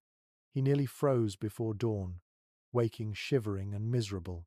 The family laughed kindly, wrapping him in extra hides, and explained that the cold does not wait for you to be comfortable, it waits for you to be careless. He never made the same mistake again. Scholars continue to discuss whether wearing clothes to bed was simply convenience or an intentional survival strategy. Some suggest it was practical, less effort than undressing and redressing in sub-zero air. Others argue it was deliberate insulation, a way to trap every scrap of warmth. Either way, the practice was universal enough to appear in multiple accounts, and it worked. The sensory experience is vivid.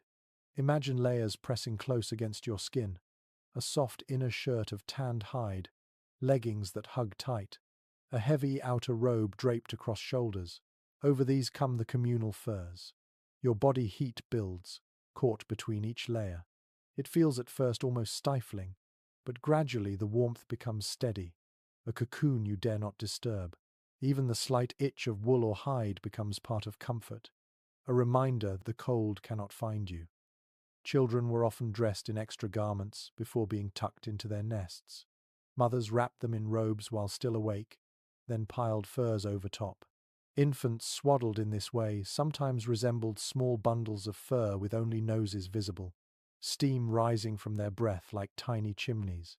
The care may have looked excessive to outsiders, but parents knew that one draft could mean illness or worse. Better to overdress than to risk exposure. One soldier wrote that he was astonished by the smell in a lodge after weeks of this practice, clothes rarely aired or washed in winter, steeped in smoke and sweat. Yet he admitted, grudgingly, that the warmth inside was worth the odor. People chose survival over comfort of scent, and over time the smell itself became familiar, even reassuring. To many, it was the smell of life. There's also an efficiency here. To wake already dressed meant that when emergencies came, wolves prowling, storms rising, sudden migrations, you could move immediately. No time was lost fumbling with frozen garments. In a world where seconds sometimes mattered, sleeping clothed was not laziness but readiness. A little-known note from missionary records mentions that some families even slept with belts or sashes on, believing they kept the body's heat tied in. Whether scientifically true or not, the belief itself reveals how every element of dress was pressed into service against the cold. Clothing was not an accessory, it was armor carried into dreams. Think, too, of the psychological weight. To undress is to feel vulnerable, exposed. In the dead of winter, with wolves howling and wind shrieking outside, such exposure could be terrifying. To remain clothed was to remain secure, layered in both fabric and confidence. It let people surrender to sleep without fear that cold would creep in during the night. The tactile rhythm of the night carried this reality. You roll onto your side and feel leggings creak softly. A robe shifts against another robe, heavy but not suffocating. The warmth builds from every seam and fold, each layer trapping what your body would otherwise lose. Even if the fire dwindles, your clothing holds the line, fighting back against the night. Some anthropologists suggest this practice influenced cultural aesthetics. Clothing designs were not only for day display, but for night survival. Fringes, sashes, and layered robes functioned as much in bedding as they did in ceremony. The boundary between sleeping gear and daily wear blurred completely, reflecting a worldview where survival and identity merged seamlessly. Picture again the scene inside a tipi. Adults lie back still clad in leggings and shirts, wrapped in buffalo robes. Children, bundled like cocoons, nestle between them. Dogs curl nearby, their fur another layer. The fire glows faintly, but even if it falters, no one is naked to the cold. Everybody is armored, every layer a shield. Sleep is no gamble. It is prepared. One visiting explorer confessed that after several nights sleeping clothed in a lodge, he returned to his European-style bed and felt oddly vulnerable. To him, sheets and blankets without layered garments seemed fragile. He admitted he missed the weight of fur and fabric pressing down, missed the reassurance of being sealed tight against the world. He had learned what countless generations already knew. Warmth is not given, it is guarded. So you lie still now, feeling every garment pressed around you, every robe folded tight. Outside, frost creeps across the prairie.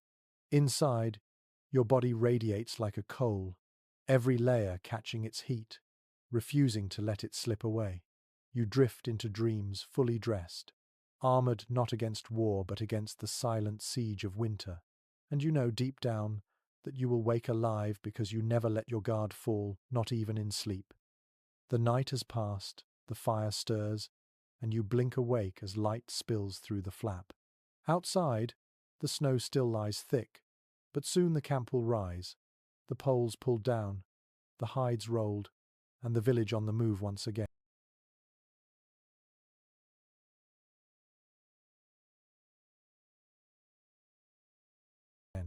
For survival in the Great Plains, warmth did not come only from fire or hides or food. It also came from the wisdom of knowing when to leave and when to stay. Migration itself was a survival strategy, timed with the rhythms of the land and sky. It is well documented in explorers' accounts that tribes on the plains rarely stayed rooted in one place through the harshest stretches. They followed buffalo herds, yes, but they also shifted camp to avoid the most brutal winds or to settle near timbered valleys where fuel and shelter abounded. Mobility was part of their insulation, a way of escaping the worst cold by refusing to meet it head-on. Where settlers built cabins and endured, the nomadic peoples folded their homes onto horse travois and sought better ground. One curious anecdote comes from a US soldier who confessed surprise when he returned to a valley he'd seen occupied 1 month earlier, only to find it empty, the snow crisscrossed with sled marks leading south. He remarked that the lodges flee before the cold, like birds before frost. But this was not fleeing in panic. It was calculated strategy. By staying flexible, families conserved energy, found fuel, and avoided the fatal mistake of remaining in a place stripped bare by weather. Researchers continue to discuss whether these movements were primarily ecological, tracking buffalo and resources, or climatological, shifting to microclimates less brutal than the open plains. Some suggest both explanations intertwine. Food led families southward, but so did the promise of milder wind. With oral accounts blending practicality and spirituality, the answer remains layered. What is certain is that mobility was as essential as fire or fur. Imagine the sensory weight of migration. At dawn, women and men dismantled Tipi swiftly, hides rolled into bundles, poles lashed together. Dogs and horses pull travois stacked high with bedding and supplies. The sound of jingling harnesses and creaking poles fills the frozen air. Children ride atop piles of hides, bundled tight, peering out at the glittering landscape. The camp shifts like a flock, fluid and determined, leaving behind only the faint circle of trodden snow where fires once burned. The rhythm of such movement meant families rarely exhausted any single area. Timber for fuel was never stripped bare, snowdrift never turned into icy prisons. By staying mobile, people avoided the stagnation that killed many settlers who clung stubbornly to one place. The very design of the Tipi portable, collapsible, rebuildable, in an hour, was proof that survival here demanded motion. A little-known note from a fur trader recalls watching a village in motion on a winter morning. He marveled at the efficiency. Children bundled, dogs trotting, women leading horses, men scouting ahead. By midday, the group had resettled miles away. Fires lit anew, hides stretched back into shape. He admitted, almost in awe, that their mobility was as much a defense as any weapon. The cold could not pin them down, because they refused to be pinned. Consider the psychological comfort in this. To know that if a valley grew too exposed, you could leave. To know that survival wasn't about enduring the worst spot but finding the better one. This flexibility reduced fear. The cold was powerful, yes, but not absolute. With strong legs, willing horses, and knowledge of the land, you always had options. Children must have found excitement in these moves. The day began in one place and ended in another. The world constantly renewed. Each tipi was both home and caravan, both shelter and promise. The act of leaving behind yesterday's footprints reinforced the belief that life was movement, never stagnation. Sleep, too.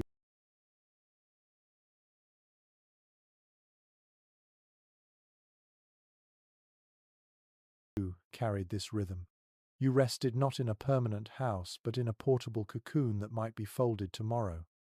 Some anthropologists argue that this mobility shaped worldview itself.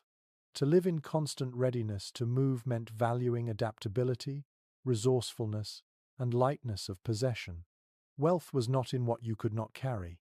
It was in the knowledge and strength to carry only what mattered.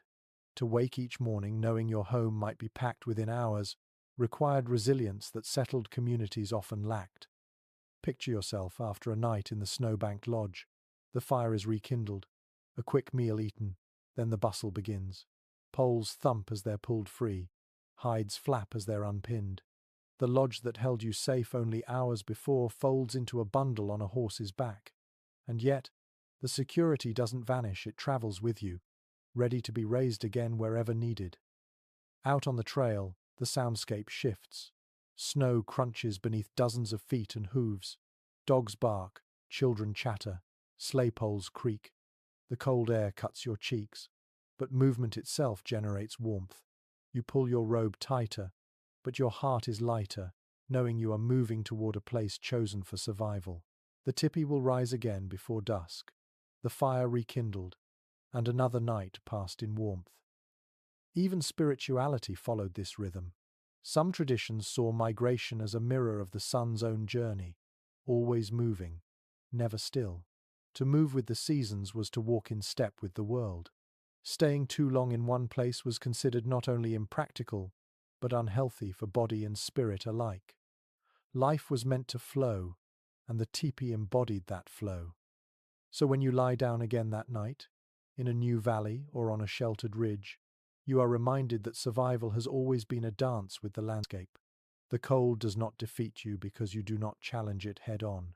Instead, you sidestep, you flow, you move until the balance is restored. Sleep comes easier under such wisdom. You close your eyes, warmed not only by hides and fire, but by the knowledge that tomorrow, if needed, you can always rise and find another place to endure. The embers glow, steady and patient, and you realize the fire is more than heat. It is the heart of the lodge, the glowing center around which every action revolves. Without it, nights would be impossible. Yet to the people of the plains, fire was not only practical, it was sacred. It represented continuity, connection, and the very spirit of life itself. When families lay down to sleep, they did not merely rest beside flames, they rested beside a presence. Accounts from explorers often remark on how carefully the hearth was treated. Stones arranged in circles were never scattered at random. They marked a center that was respected. The fire was fed deliberately, not tossed scraps without thought.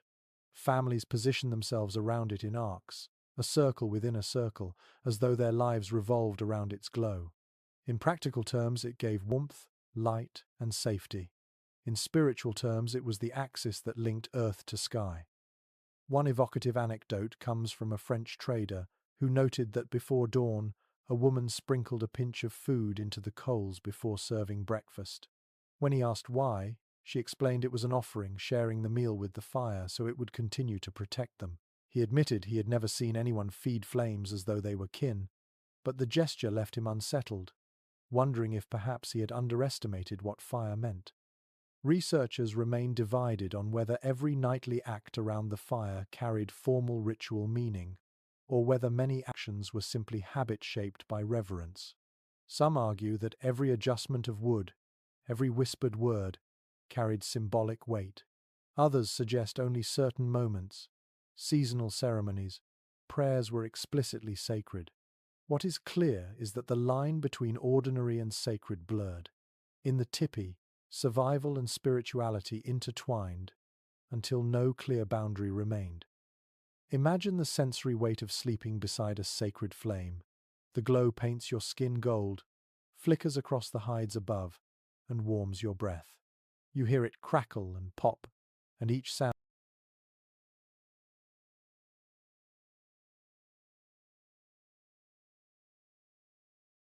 feels less like noise and more like a voice. The air smells of wood smoke and roasted meat, but also of something intangible: memory, reverence, continuity. As you drift into dreams, the fire remains, whispering in its own language, a lullaby older than human speech. Children learned early to respect it.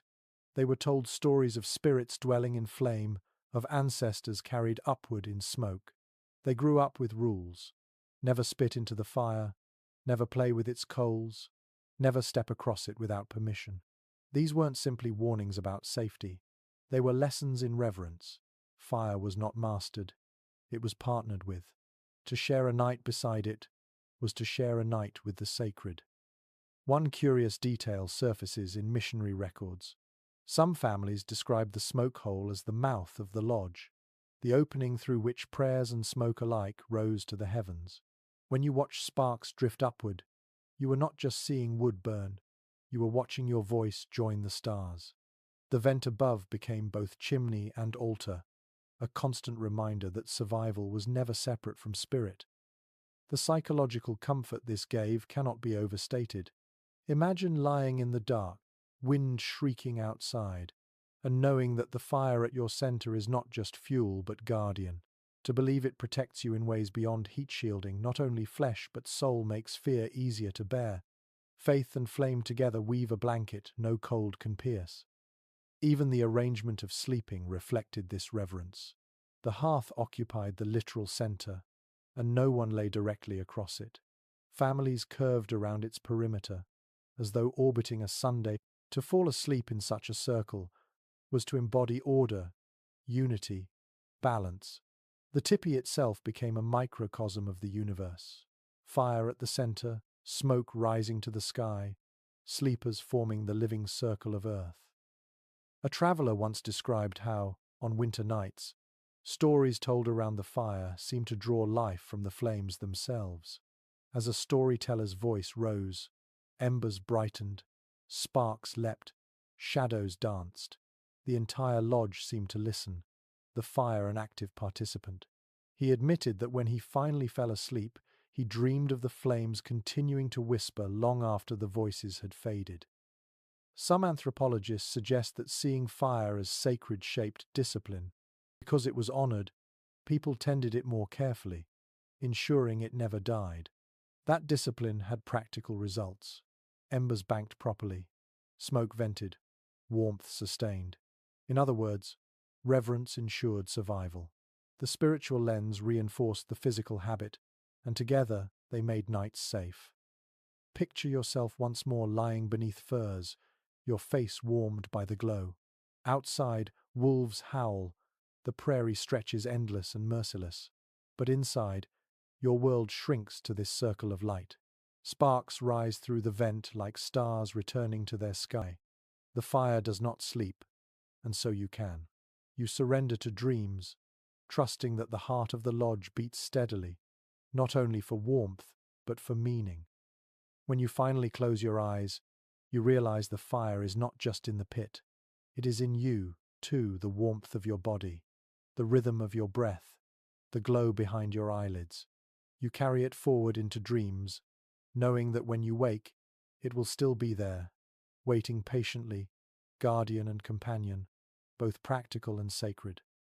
The morning sun rises, and before long the lodge that kept you warm all night is coming apart. Poles tilt, hides fall, bedding is bundled, and suddenly the teepee that felt immovable only hours ago has collapsed into neat, portable pieces. It is a startling reminder. Warmth in the teepee was never a matter of permanence, but of ingenuity. Shelter here was designed to travel, to vanish and reappear, to fold into itself like a bird tucking wings before taking flight. It is well recorded that tipis could be dismantled in less than an hour and re-erected just as swiftly. Women who managed the construction knew every step by heart. They lashed poles together with precision, stretched hides taut, and positioned the smoke flaps exactly where they needed to be. Portability was survival.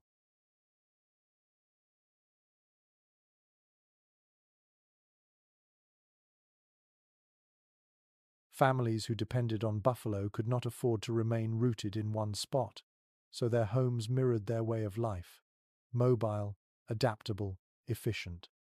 A curious anecdote appears in the diary of a fur trader who claimed he once left camp to scout in the morning, only to return at midday and find the entire village gone.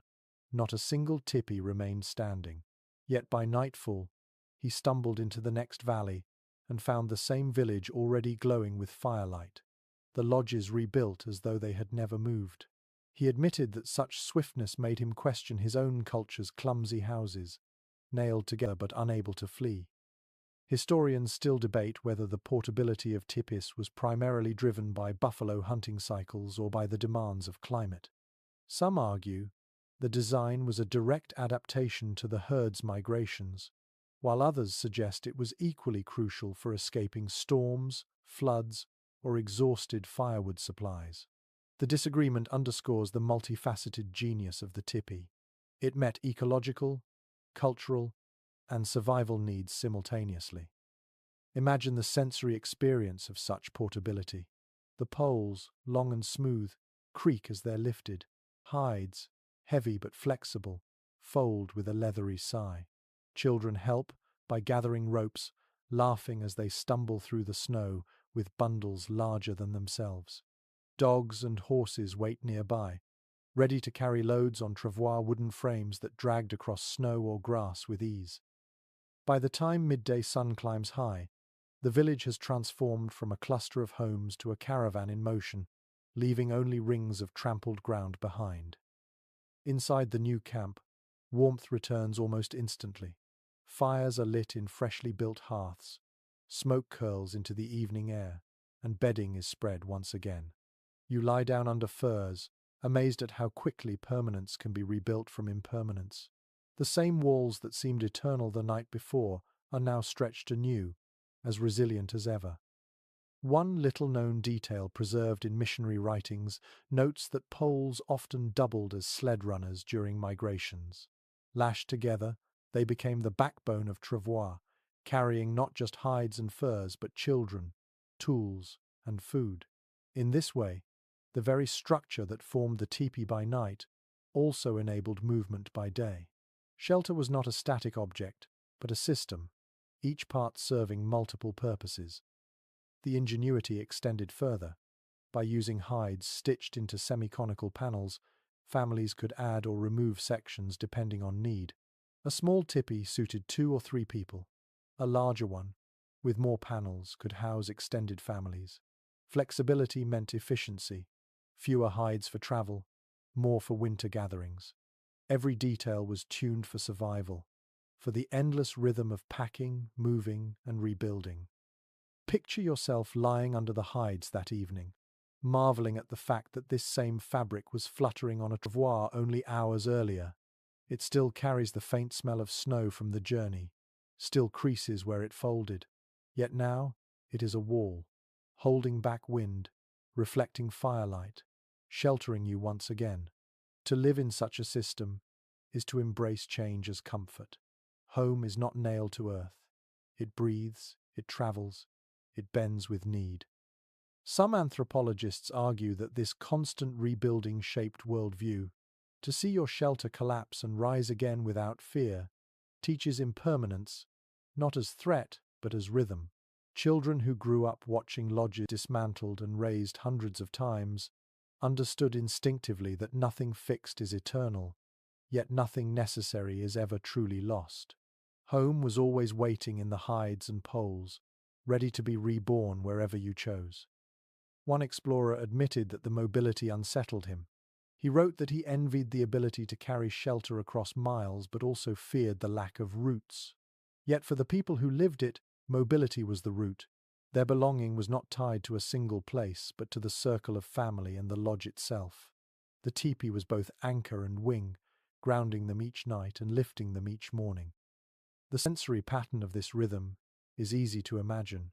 Tonight you hear the fire crackle against hides that yesterday were folded into bundles. Tomorrow you may hear the same crackle against hides stretched in another valley. The warmth feels no less real for its impermanence. Instead, it feels more precious, a gift rebuilt daily through labor and skill. Even spirituality touched this mobility. Some traditions describe the tipi itself as a living being, one that walked with the people. its poles the bones and its hides the skin. To dismantle it was not to destroy it, but to let it rest, carried gently across the land until it was ready to rise again. To sleep inside was to sleep in the embrace of a companion that travelled wherever you did, uncomplaining, patient, eternal through transformation. So tonight, as you curl beneath your layers, you think of the day's journey. You remember the poles across horses' backs, the hides rolling in the snow, the sound of laughter as camp took shape again, and you marvel at the fact that warmth is not chained to place, but to design. The tipi follows you, protects you, shelters you not because it is heavy or permanent, but because it is light, flexible, ingenious. You drift into sleep knowing that if tomorrow brings another journey, the same shelter will rise again, unchanged in purpose though remade in form. You lie back under the heavy robes, watching the fire glow faintly, and you realize something. Every detail around you has been placed with deliberate care. The mats beneath, the hides above, the position of the fire pit, the bundles stacked at the wall, all of it feels ordered, not random. This is no accident. Inside the tipi, women were the architects of warmth, the custodians of order, the quiet engineers who made survival not only possible but comfortable. Surviving records from explorers often note the speed and precision with which women raised or furnished a lodge. Within minutes of arrival at a new campsite, they could set poles, lash hides, and arrange interiors so that fire, bedding, and tools all had their rightful place. To outsiders, it looked effortless. To those who depended on it, it was genius born of generations. Warmth was not only in hides and fire, but in the unseen touch of women's hands shaping the environment. One curious anecdote comes from a trader who tried to rearrange bedding to suit his own taste. He placed his furs closer to the entrance, thinking he would catch fresh air. The women of the household smiled politely, said nothing, and quietly moved his bedding back when he was out fetching water. That night, as winds rattled the flap, he realized they had saved him from freezing. He admitted in his journal that he had learned not to doubt the wisdom of those who order the lodge. Scholars still discuss whether the division of labor in tipi life was rigid or flexible. Some argue women exclusively controlled the interior, while men concerned themselves with hunting and external defense. Others point to oral traditions showing more overlap, but consensus agrees on one thing: women's expertise in creating comfort was profound. Their work transformed raw hides and poles into homes that cradled entire families through the worst nights. Imagine the sensory choreography. A woman smooths a mat of reeds across the floor, pressing it tight against the base of the wall to block drafts. She layers a buffalo robe with the fur turned inward, then another with the fur turned outward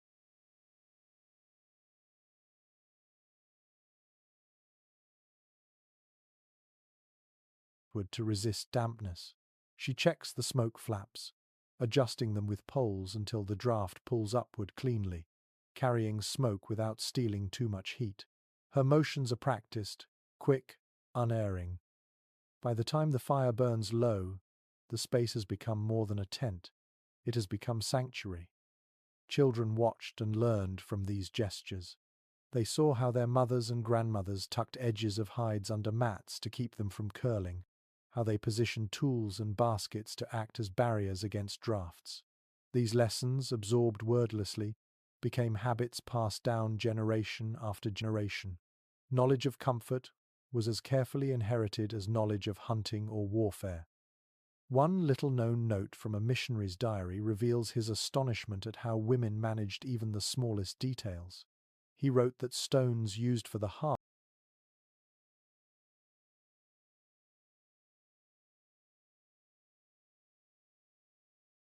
were chosen not just for size, but for how they held heat, and women replaced them regularly when cracks weakened their strength.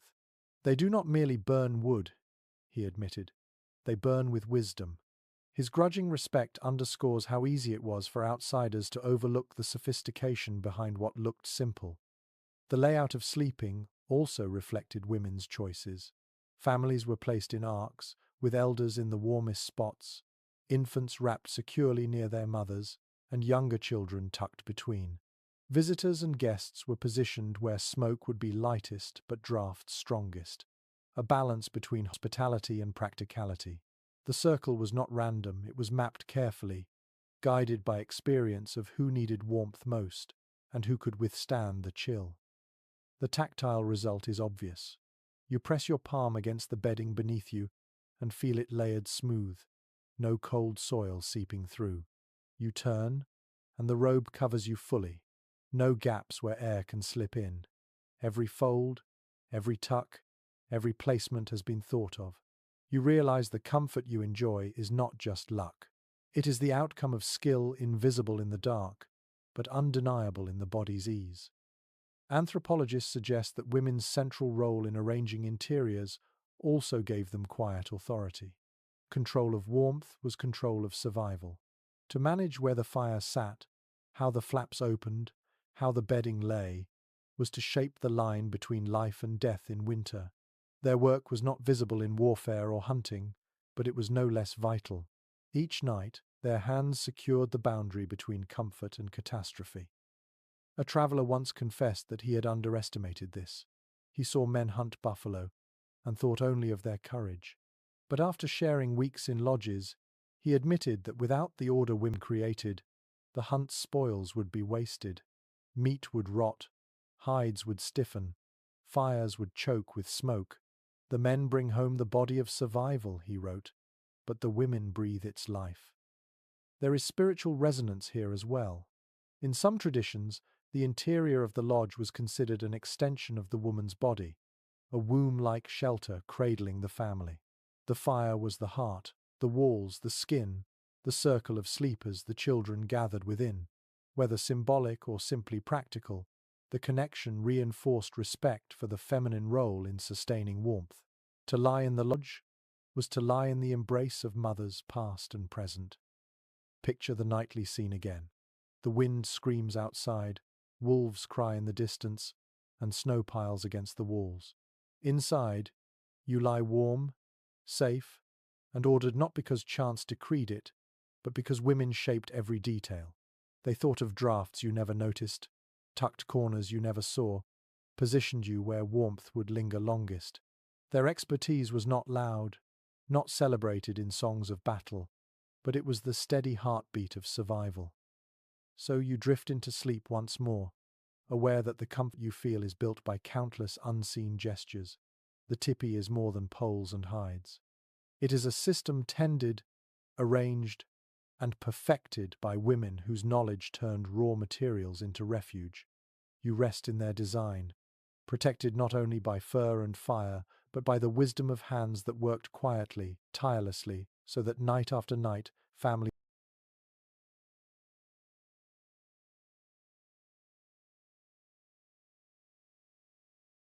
could dream instead of shiver. The fire has settled to a low glow, and you shift under your furs, ears tuning not just to the breathing in your own lodge, but to the wider symphony outside. A tipi village at night is not silent. It is alive, breathing collectively through dozens of small openings, its sounds carrying like whispers across snow. To sleep here is to be part of a larger organism, where every lodge contributes to the rhythm of survival. It is well recorded in explorers' notes that the nights of a winter camp carried distinctive layers of sound. Dogs barked intermittently, sometimes in quick bursts, sometimes in long, mournful howls. Horses stamped their hooves against the cold ground, snorting steam into the air.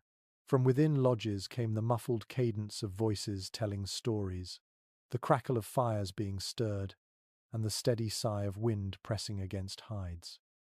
Outsiders remarked on how these sounds never ceased completely but ebbed and flowed, a living soundtrack of resilience. One particularly curious anecdote survives from a fur trader who wrote that he once awoke convinced he was hearing music drifting across the frozen prairie.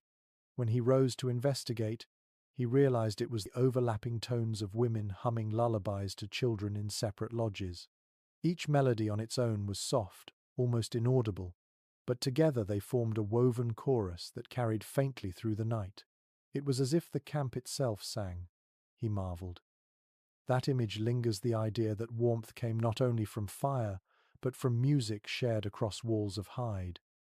Researchers still discuss whether villages deliberately coordinated such rhythms, whether fires were banked in unison, whether stories ended at the same time, whether silences were intentional. Some argue it was coincidence, the natural result of human routines aligning.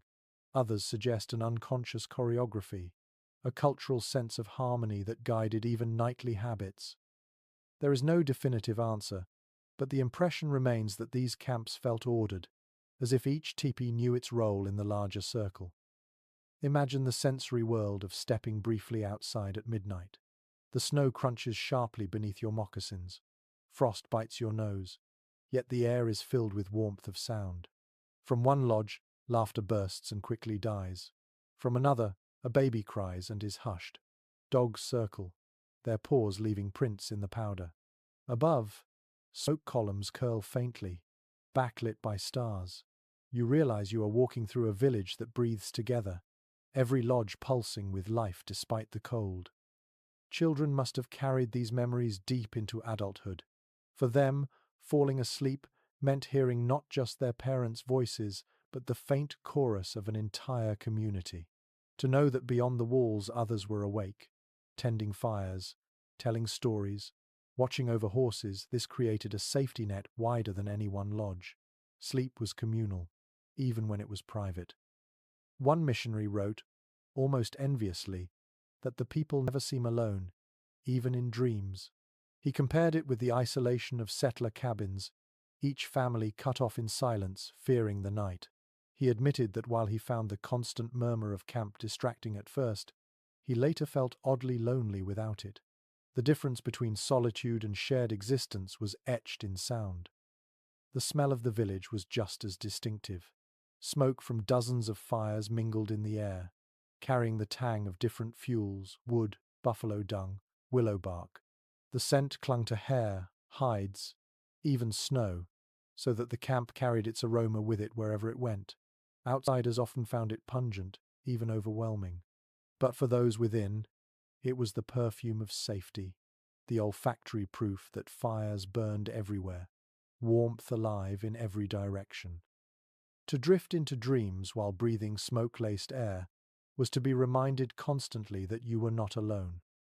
Dogs provided their own layer of sensory presence. Their howls rose in response to distant wolves. Their barks echoed across the ring. Yet these sounds reassured more than they disturbed. Every bark meant vigilance. Every growl meant protection. To hear them was to know the perimeter was guarded, the night dangers kept at bay. Horses, too, contributed. Their stamping and whinnying punctuated the quiet, reminders of strength waiting for dawn. Even silence itself carried meaning. Between bursts of sound, there were stretches when the whole camp seemed hushed, the snow muffling everything. In those moments, the faint crackle of your own fire seemed amplified, every breath loud in your ears. Silence was not emptiness but pause, the heartbeat between movements of a symphony. Children likely drifted into the deepest sleep during these lulls, their dreams shaped by the rhythm of sound and quiet. The visual image of the camp at night was breathtaking. From a distance, a ring of lodges glowed faintly, smoke rising in threads, sparks drifting upward like stars returning to the sky. The circle of warmth in the vast frozen prairie must have seemed miraculous, a cluster of life defying death's grip. For those inside, the glow of neighbors' fires seeping through hides was a comfort. Even with eyes closed, they knew others nearby were awake, alive, enduring the same night. One trader confessed that he once stepped outside during a storm and wept. He had expected to feel terror in the face of blinding snow, but instead he saw the camp glowing like a necklace of embers strung across the white. The sight filled him with awe, convincing him that no single lodge could ever capture the full power of community. Warmth radiated not from one fire, but from the circle, the collective pulse of dozens burning together. Anthropologists suggest these nightly atmospheres shaped identity. To grow up hearing the overlapping sounds of dogs, fires, voices, and wind was to learn that survival was never solitary. The body carried those rhythms forward, imprinting community into memory.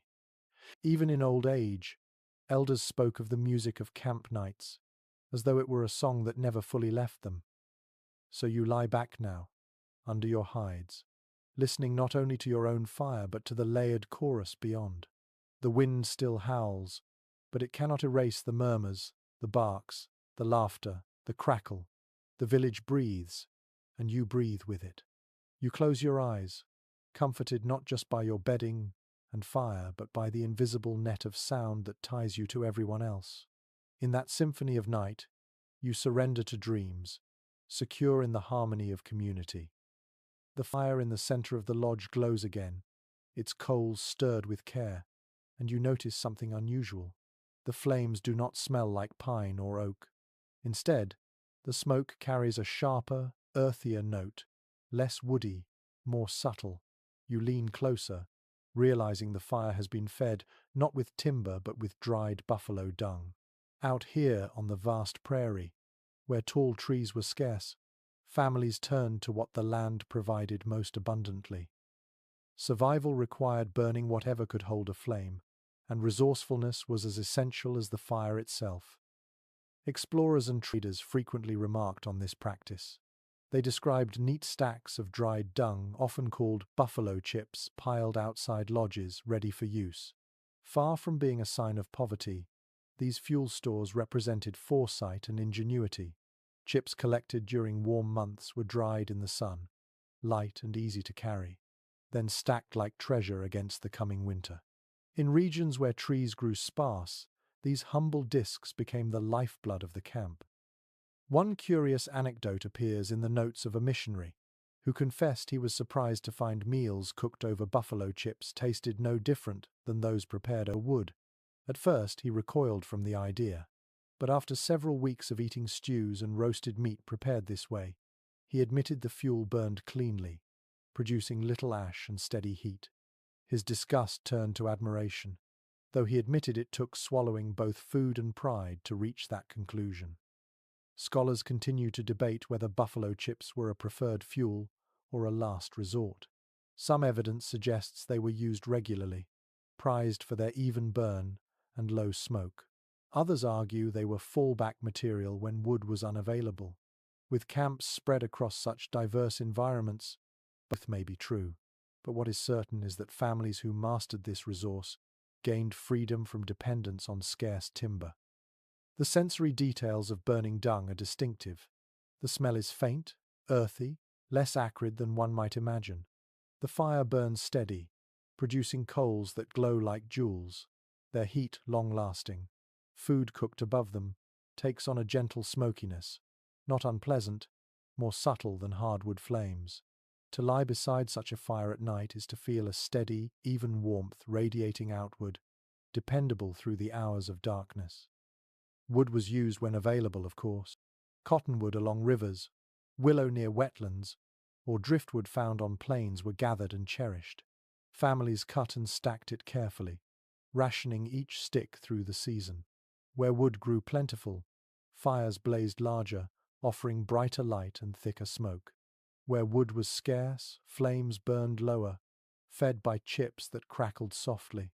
The result was always the same: warmth preserved, no matter the fuel.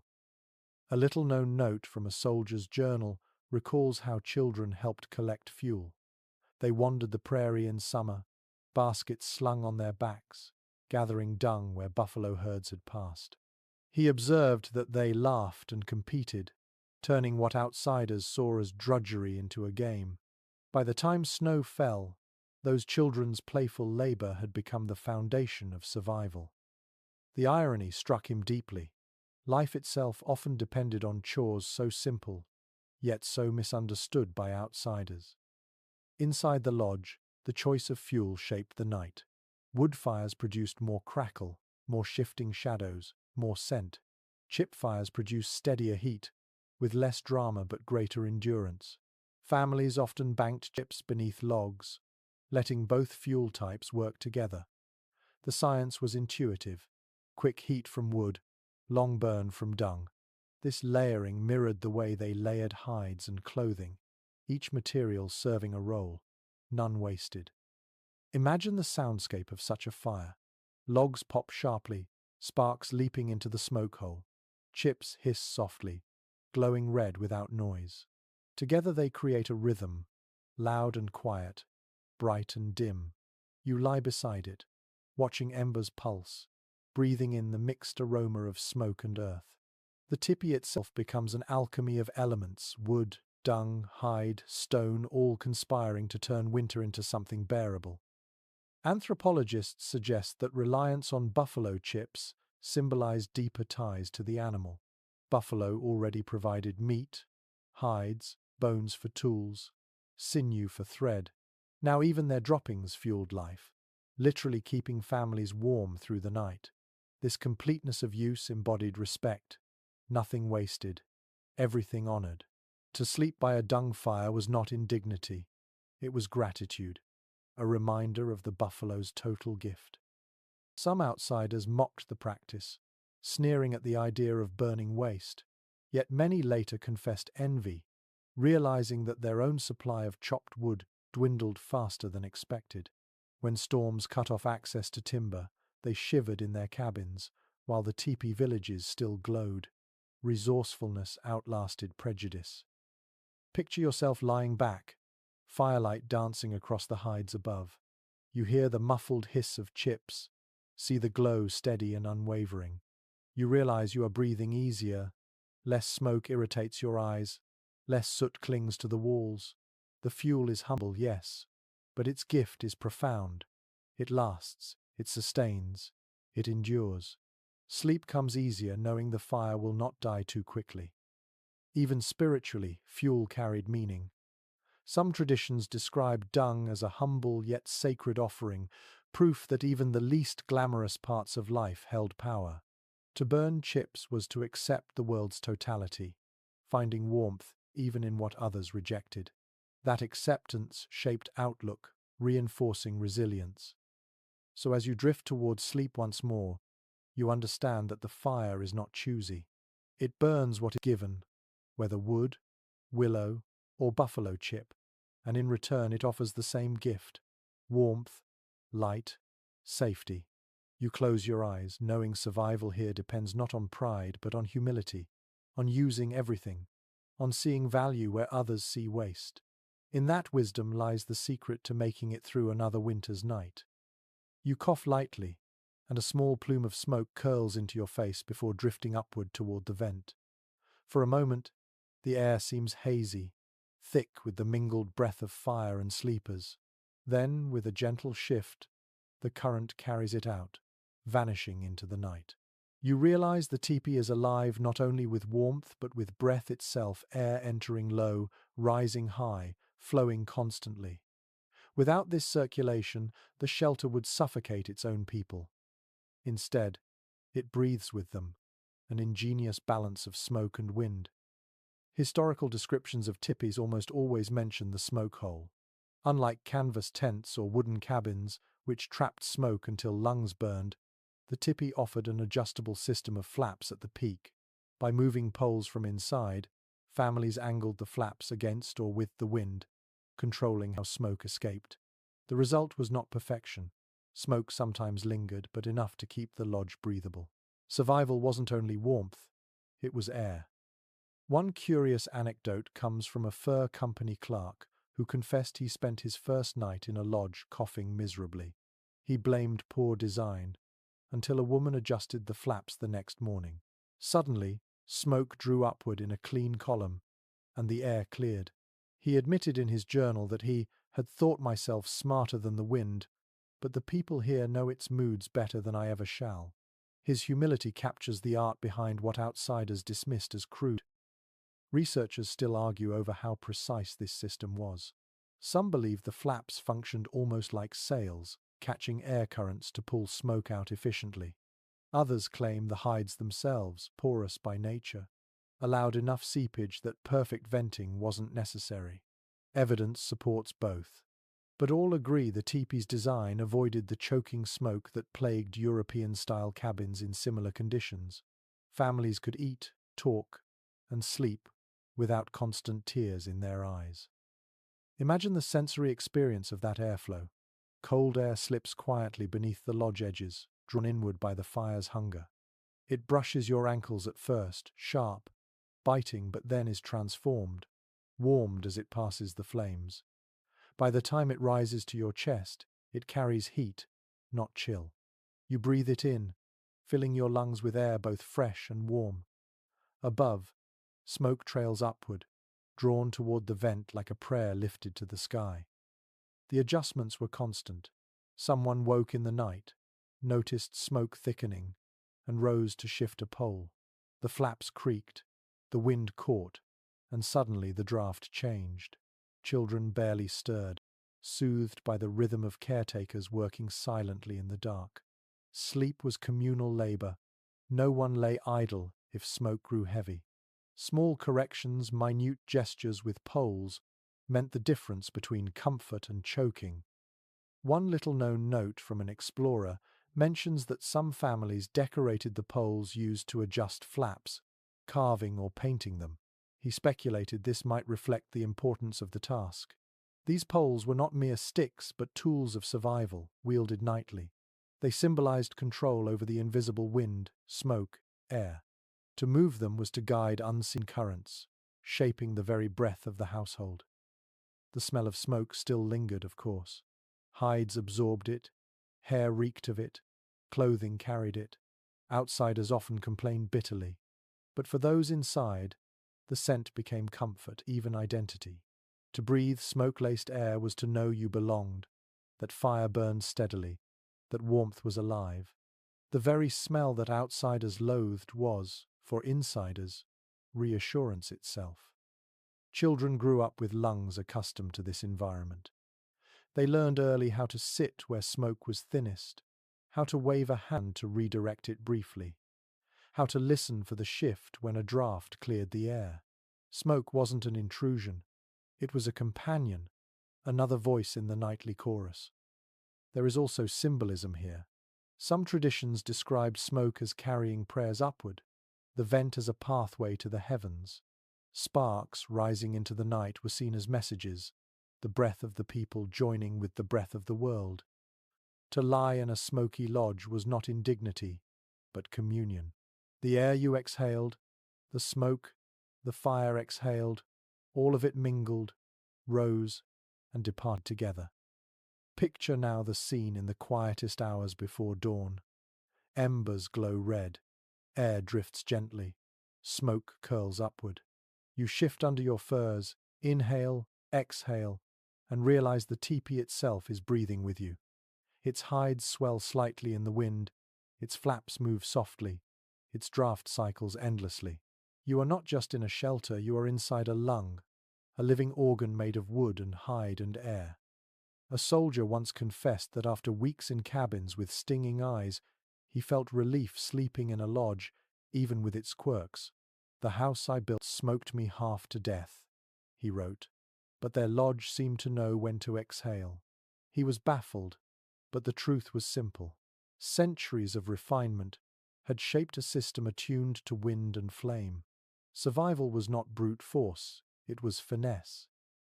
The tactile presence of airflow could be felt even in dreams. Cold brushed your toes but never lingered.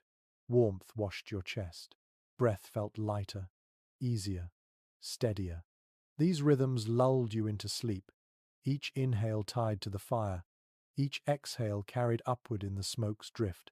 To live in such balance was to feel part of something larger, something that used wind itself as ally rather than enemy. So you turn now, eyes half closed, the smoke clearing once more. You listen to the faint flap of hides shifting above, the fire sighing as it exhales. You feel the draft swirl across your face, not choking but soothing.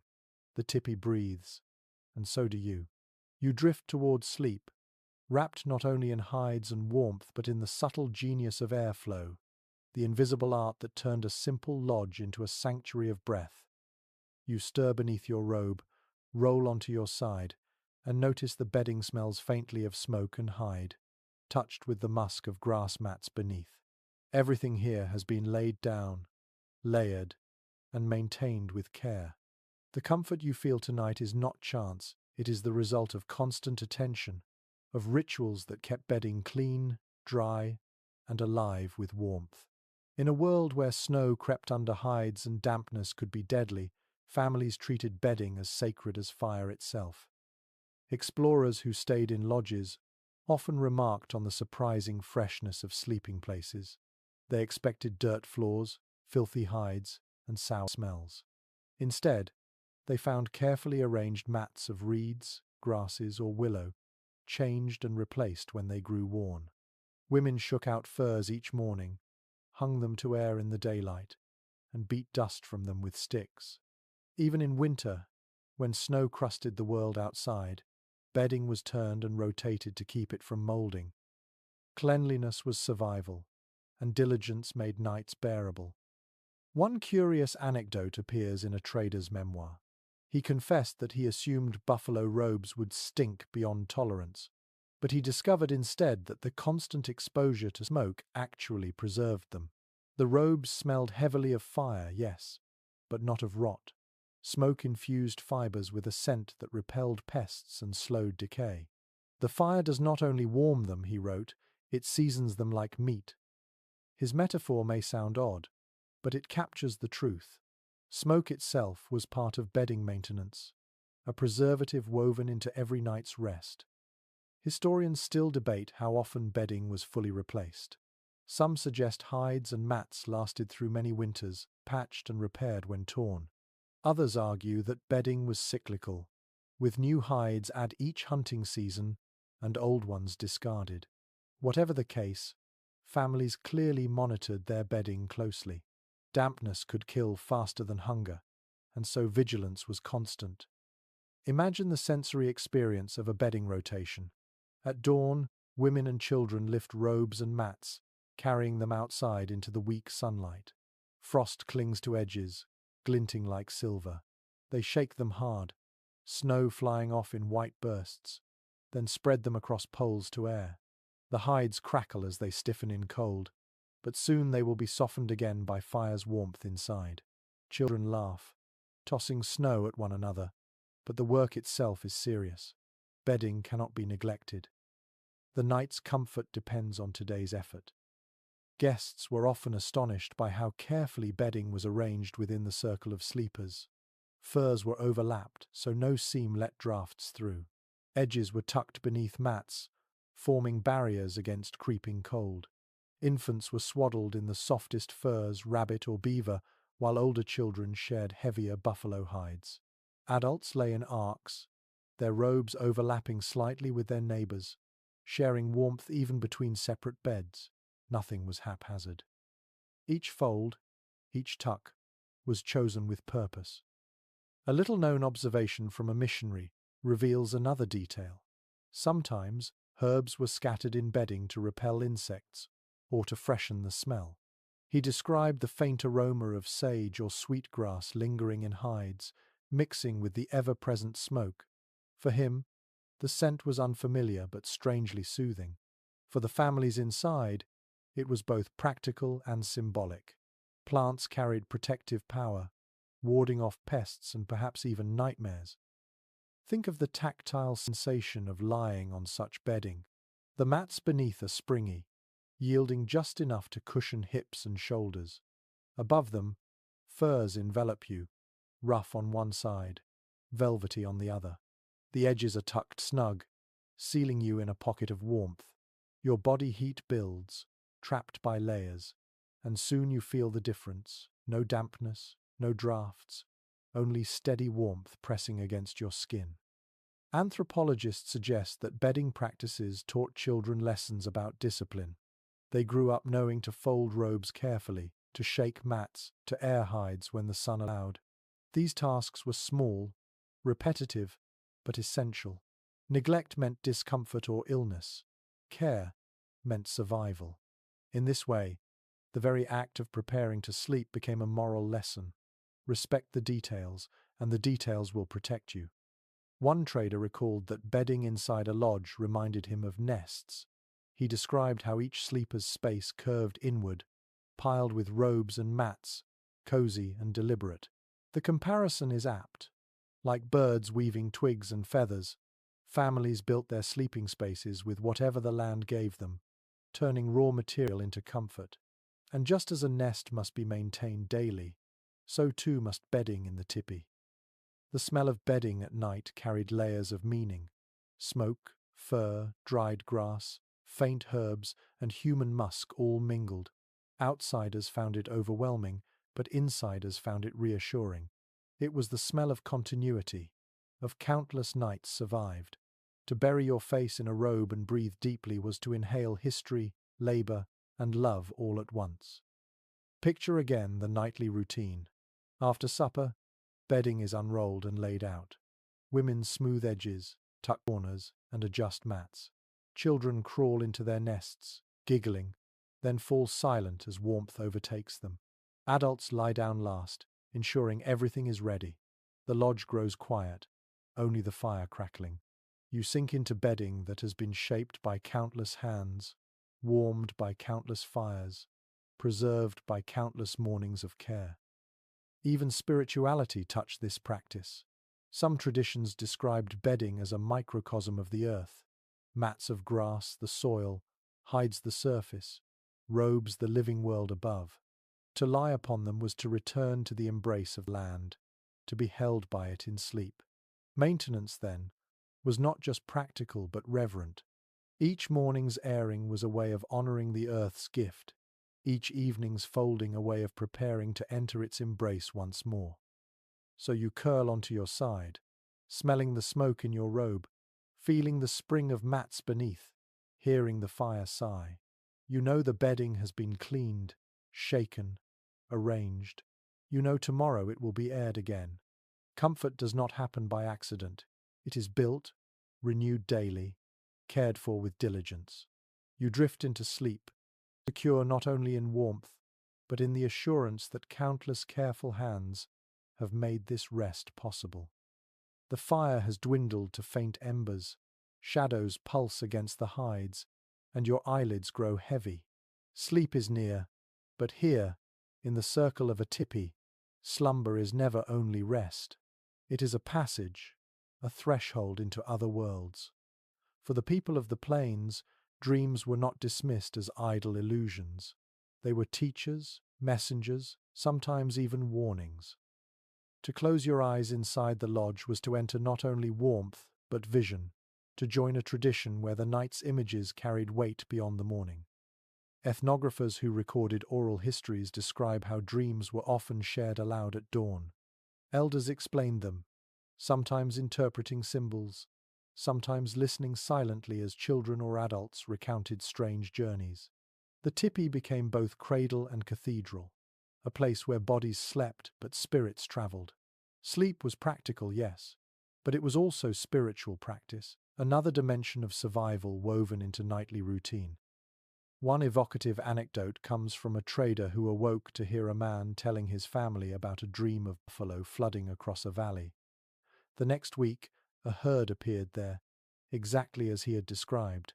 The trader admitted he did not know whether coincidence or prophecy, but the family treated the dream as guidance, shaping their hunting plans around it.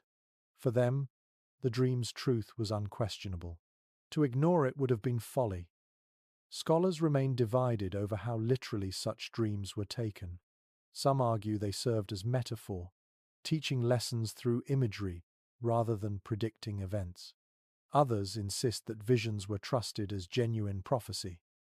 The debate remains unresolved, but the significance is clear. Sleep carried meaning, and no one dismissed the whispers of the night. Imagine the sensory atmosphere of drifting into such a dream. The fire glows faintly, red light shimmering through smoke. The breathing of your family surrounds you, steady as ocean waves. Outside, the wind howls, rattling hides, but inside, warmth cocoons you. As your eyes close, images rise.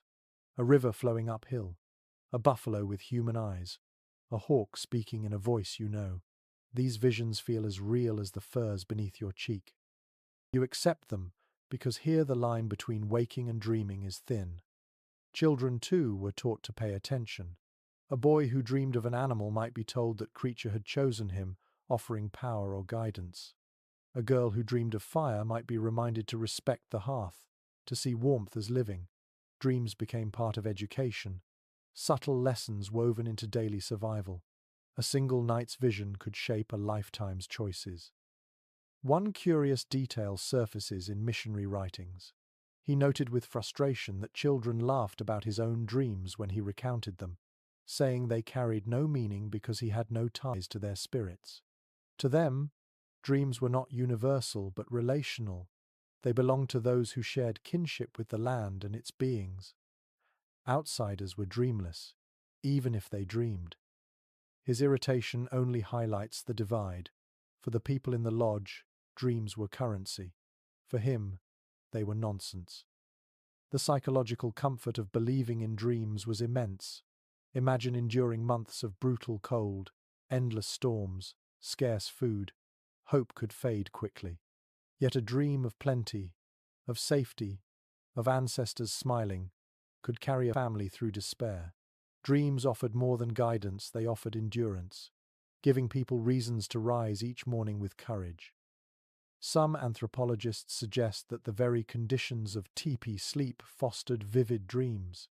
The flickering firelight behind closed eyelids, the rhythmic sound of wind and breathing, the mingling of smoke and scent, all these stimuli blurred boundaries of consciousness. Sleep became liminal, neither fully detached nor fully awake. The mind drifted easily into imagery, and the culture gave those images weight. Picture again a morning after such a night. Dawn filters through the east-facing flap, golden light spilling across mats. Embers still glow faintly. Children rub their eyes, adults stretch, and then someone begins recounting their dream. The family listens, nodding, sometimes laughing, sometimes solemn. The dream is treated as real, its lessons folded into the day. What happened in sleep belongs to everyone, shared like fire, food, and warmth. One elder once told an ethnographer, "The dream is also fire. It warms you when the night is long." The metaphor is striking. Just as embers glow through darkness, so do visions. Both keep the heart alive. To dismiss dreams would be like letting the fire die, an act of negligence that risked more than comfort. The sensory quality of dream sharing is intimate. Voices are low, almost whispers. Smoke curls lazily above. The smell of last night's stew lingers faintly. Faces glow in morning light, and words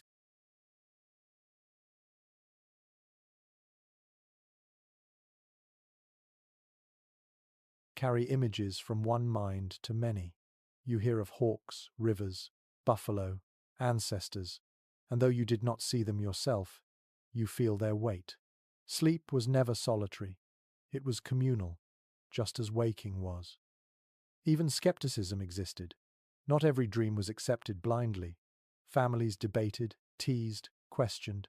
Some dreams were dismissed as nonsense, products of overeating or exhaustion. Yet even that debate reinforced meaning. By questioning, by interpreting, people acknowledged that dreams mattered. Dismissal was still engagement, proof that visions were woven into the fabric of life. So you close your eyes again, drifting once more into the liminal space between breath and vision. The tipi sways in the wind, fire pulses faintly, and you feel the boundary dissolve. The dream awaits, carrying you where daylight cannot. Whether message, metaphor, or mystery, it warms you nonetheless.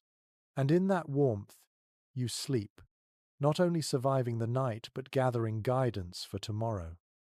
You shift in your bedding, half asleep, and a sound cuts through the muffled breathing of the lodge. A low growl outside, followed by the sharp bark of dogs. The camp stirs. Survival in winter meant more than warmth. It meant vigilance, even in the darkest hours. Wolves prowled, sometimes daring to approach camp. Rival bands or raiders might test defenses under cover of storm. To sleep in a tipi was to rest, yes, but also to be ready. Nights were safe only because the people inside never surrendered fully to slumber. Historical records speak often of this watchfulness. Men slept near their weapons, bows within arm's reach, lances propped against the poles, knives tucked into belts. Horses were tethered close, guarded fiercely, for they were both wealth and lifeline. Dogs, ever restless, were the first alarm system, their ears keener than any human's. When they barked sharply, adults rose instantly, eyes scanning shadows. A village of Tipis was not defenseless, even at midnight. It breathed in rhythm with the dangers that circled it. One vivid anecdote comes from a trader who was startled awake when every dog in a camp erupted in furious barking. He admitted his first instinct was to panic. Certain raiders had come. Instead, when he looked outside, he saw wolves circling, yellow eyes flashing in the firelight. Men rose calmly, driving them off with shouts and flaming sticks. Within minutes, the camp settled again. They treated it like swatting flies, he wrote, marveling at their composure. For him, danger was extraordinary. For them, it was routine. Scholars still debate whether people truly slept deeply in winter camps, or whether slumber was lighter, broken into cycles of watchfulness. Some anthropologists suggest families rotated alertness, with someone always half awake to tend fire and guard. Others argue that the layered protection dogs, horses, neighbors, made deep rest possible. With oral traditions silent on the detail, no certainty exists. What is clear is that sleep was shaped by readiness, not naive trust. Imagine the sensory feel of this readiness. You lie warm, but one hand rests on the shaft of a lance. Your ears are tuned, even in dreams, to the change in dogs' voices. A playful bark is ignored, but a growl or a frantic yelp snaps you awake instantly. Your heart pounds, adrenaline replacing drowsiness in a breath. Within seconds, you are standing, robe thrown around shoulders, scanning the dark. This rhythm repeats across thousands of nights, shaping the instincts of an entire people. Children learned it too. They woke to their parents' swift movements, felt the tension in the air, and soon understood that even inside the lodge, safety was not absolute. Fear was balanced by trust, however, for they also saw danger handled with calm. Wolves chased off, strangers challenged, fires stoked brighter, order restored. These memories taught them vigilance without panic, courage without recklessness. One little-known detail from military reports is that some warriors deliberately slept nearest the entrance, placing themselves between family and danger. The flap was both doorway and potential breach, so the strongest often claimed that spot. To outsiders, it looked uncomfortable, with cold drafts creeping in. But for those inside, it was reassurance. The family's first defense was a warrior's body, ready to rise at the faintest threat. The atmosphere of such nights was electric. Imagine hearing dogs growl low, then seeing firelight flare as men seized torches. The sound of shouts, the smell of smoke, the sight of shadows moving swiftly. Then silence again, the camp resettling, sleepers drifting back into dreams. Even in rest, life felt poised on the edge, balanced between warmth and vigilance. Predators were not the only threat. Hunger sometimes drove desperate animals closer, emboldened by the smell of food. Bears, though less common in midwinter, could still appear.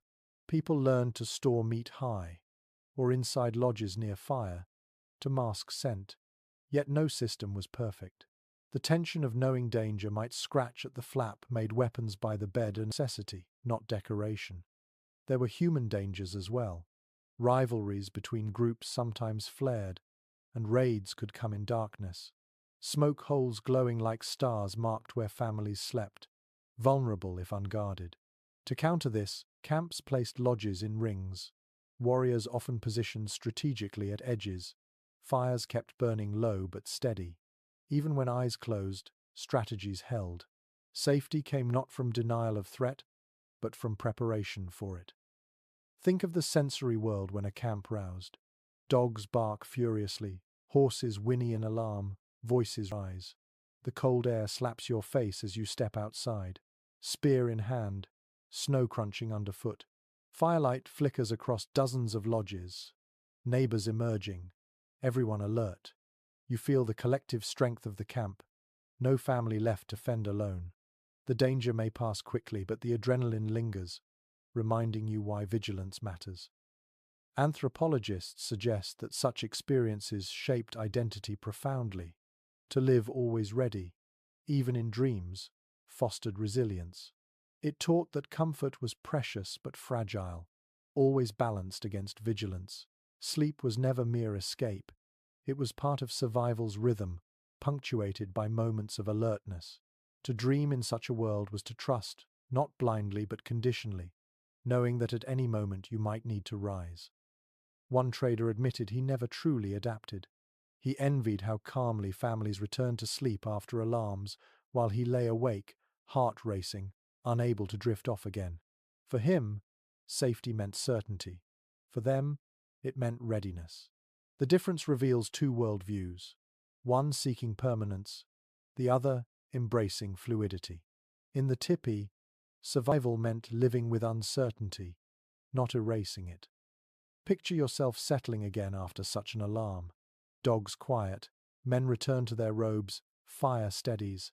The cold still presses outside, but warmth reclaims the lodge. You close your eyes, weapon still within reach, ears still half-tuned. Yet sleep returns, gentler now, layered with trust in family, dogs, horses, and neighbors. Readiness itself has become comfort. You drift into dreams once more, held not only by furs and fire, but by the confidence that if danger comes again, you will rise to meet it. The night has stretched long, but finally the air shifts. The cold remains sharp, yet something subtle changes. The darkness begins to thin. You blink awake, still cocooned in hides, and notice the faintest ribbon of grey filtering through the flap. Dawn has arrived, and with it, the slow unfolding of morning inside the teepee. Survival was never only about enduring the night. It was also about greeting the day with rituals that steadied spirit and body alike. Accounts from explorers often remark on how mornings in winter camps felt deliberate, never rushed. Fires, banked low through the night, were stirred first. Embers glowed red, coaxed into flame with careful puffs of breath. A woman added kindling, then larger sticks until warmth grew again. The crackle of fire became the village's first voice each day, calling sleepers gently awake. No one leapt into frantic motion. Life resumed with calm. Warmth was restored before anything else. One evocative anecdote comes from a fur trader who described waking in a Dakota camp. He noted the hush of voices as women whispered while feeding fires, the slow rustle of robes as children stirred, and the way light filtered softly through smoke. It was as though the sun entered not only the sky but the lodge itself, he wrote. The detail captures how dawn felt less like a sudden shift and more like a gradual blessing, moving from embers to voices to daylight. Scholars debate whether formal prayers were spoken each morning or whether gratitude was expressed in quieter, habitual ways. Some argue that offerings of food or tobacco into the fire were common, small gestures of thanks for survival through another night. Others suggest the ritual was implicit in action. The simple act of rekindling fire and sharing warmth was itself prayer. Evidence is fragmentary, but all agree mornings carried meaning beyond chores. Imagine the sensory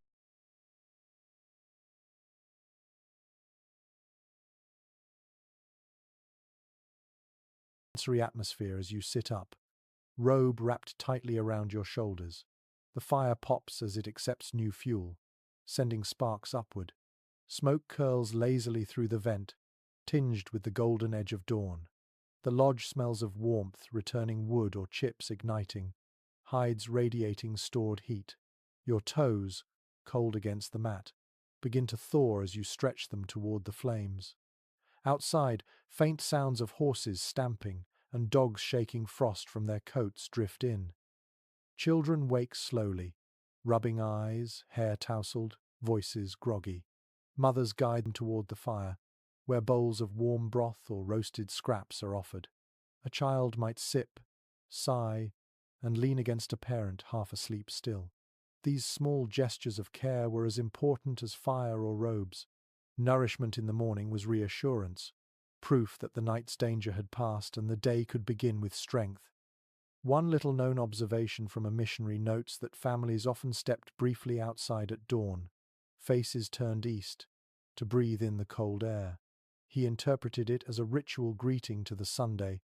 Perhaps he was right, or perhaps it was simply the habit of checking weather, herds, and horizon. Either way, the act carried symbolic weight. To face the sunrise was to acknowledge renewal. After hours of darkness, the world had not ended. Life continued. The psychology of this transition was profound. Nights carried fear, uncertainty, the howl of predators, the threat of freezing. To wake alive, to see light return, was never taken for granted. Gratitude permeated even mundane acts, stirring embers, passing bowls, adjusting robes.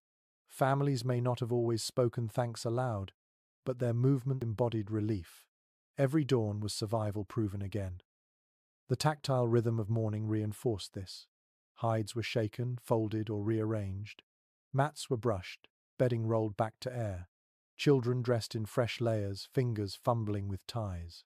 Men tightened belts, checked weapons, prepared to tend horses. Women portioned food, planned tasks. The lodge shifted from cocoon of sleep to hive of activity, each role fitting into place seamlessly. The same circle that had cradled silence now hummed with motion. Anthropologists suggest these rituals shaped resilience. By greeting each day with routine, families created continuity in a world of constant change. Storms might rage, herds might move, danger might loom, but every dawn began with the same acts. Fire rekindled, food shared, sun greeted. The predictability anchored spirit, making survival not merely endurance but rhythm.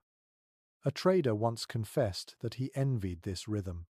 His own mornings, he admitted, began with chaos, fumbling with matches, cursing at frozen boots, rushing into tasks. In contrast, the Tipi mornings unfolded slowly, methodically, almost serenely. He realized that the calm itself conserved energy, making long days more bearable. The difference was not accident but wisdom, cultivated across generations. Picture yourself now, sitting cross-legged by the fire. The east-facing flap has been lifted, and light spills across the floor, gilding every hide with gold. Smoke drifts upward, glowing in the beam like incense. You sip warm broth, your body easing into wakefulness. Outside, voices rise, laughter begins. Children dash into snow with shrieks. Inside, warmth grows steady. Your robe loosens, your breath slows. You feel gratitude not as an abstract idea, but as sensation. Heat in your chest, light on your face, food in your belly. Even spirituality wove through these mornings.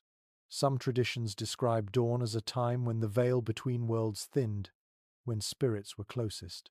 To wake and face the sun was not only to greet the day, but to greet ancestors, animals, and unseen companions.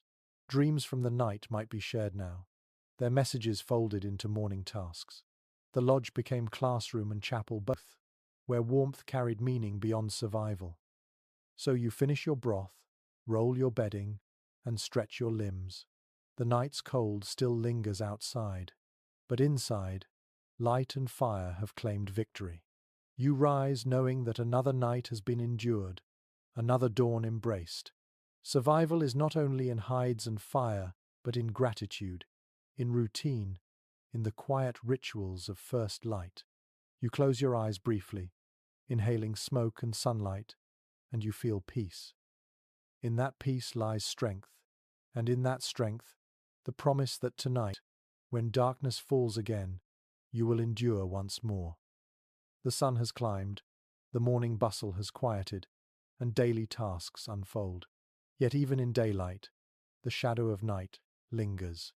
Everyone knows darkness will return, with its cold, its dangers, its relentless hunger for warmth. The success of tomorrow's sleep is decided today. Fuel must be gathered, bedding tended, food prepared, hides checked. Survival was not a matter of one dramatic battle each night, but of countless small, careful acts performed long before the stars appeared. Travelers who lived among winter camps often wrote with astonishment about the discipline of these routines. Women collected fuel relentlessly, wood where possible, buffalo chips when not stacking them carefully against lodges. Men inspected horses, tethered them securely, sometimes bringing them closer when storms threatened. Children fetched water, gathered snow, or carried small bundles of kindling. The camp moved like a machine, each person contributing, each action aimed at one goal: another night of warmth. One curious anecdote comes from a soldier who admitted he underestimated the seriousness of these preparations. He napped by the fire one afternoon, only to be scolded gently by an elder who told him, "You sleep now, you freeze later." The words struck him like a proverb. He later wrote that he never again wasted daylight, realizing that every stick gathered, every robe shaken, every chip stacked was a promise to tomorrow's body. Scholars still debate whether such routines were rigidly scheduled or more flexible, guided by need. Some argue that strict order governed chores, ensuring no family lagged. Others suggest work flowed organically, each person rising when fuel dwindled or bedding sagged. What is certain is that neglect was costly and diligence was constant. Imagine the sensory rhythm of these chores. Women shake out robes, their heavy folds thudding as they land across poles to air. Children carry dung chips in baskets, the discs knocking together with hollow clacks. Men chop scarce wood with muffled thuds, breath steaming as axes bite frozen bark. The camp hums with labor, the air thick with the smell of smoke, hides, sweat, and snow. Each sound, each scent, is part of a symphony of preparation. Inside lodges, bedding is rotated once more. Mats are lifted, edges brushed free of frost, robes flipped so dampness dries by firelight. Babies are bundled tighter, their cradle boards checked for warmth. Tools are sharpened, weapons cleaned, ropes untangled. The tipi is not static, it is alive with adjustment, each detail fine-tuned to make the coming night smoother than the last. One little-known observation from a trader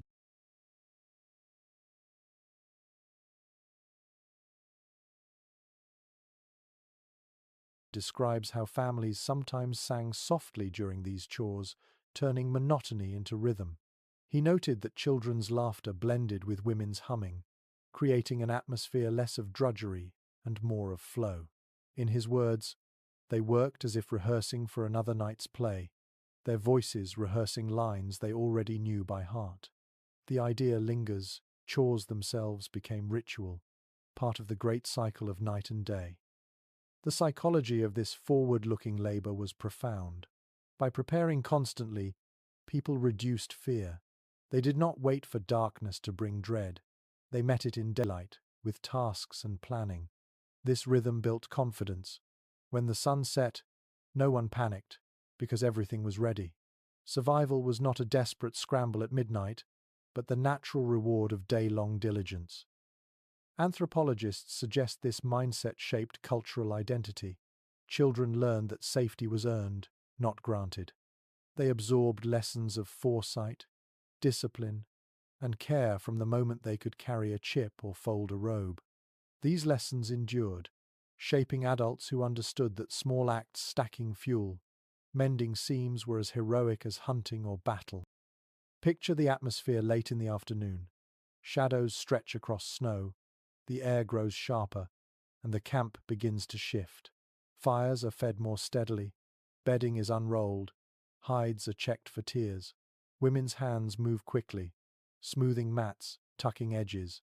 Men bring in fuel, stacking it near the hearth. Children scamper, delivering the last bundles. The entire camp moves toward one shared climax: readiness for nightfall. A trader once confessed he marveled at how the village seemed to inhale as sunset approached. They drew breath together, he wrote, preparing to exhale warmth through another night. His observation may have been poetic exaggeration, but it captures the truth. A tipi camp did not face night passively. It anticipated, prepared, and met it as a collective act. The sensory satisfaction of this readiness was tangible. To see a high stack of fuel, to smell hides warmed from airing, to feel robes freshly shaken, to hear water bubbling in pots, these reassured hearts. Each sense confirmed that the coming cold would be held at bay. Families drifted into evening with confidence, knowing tomorrow's survival had already been secured. Even spirituality brushed these routines. Some traditions described preparation itself as sacred duty. To neglect chores was to disrespect the gifts of earth, the wood, the buffalo, the hides.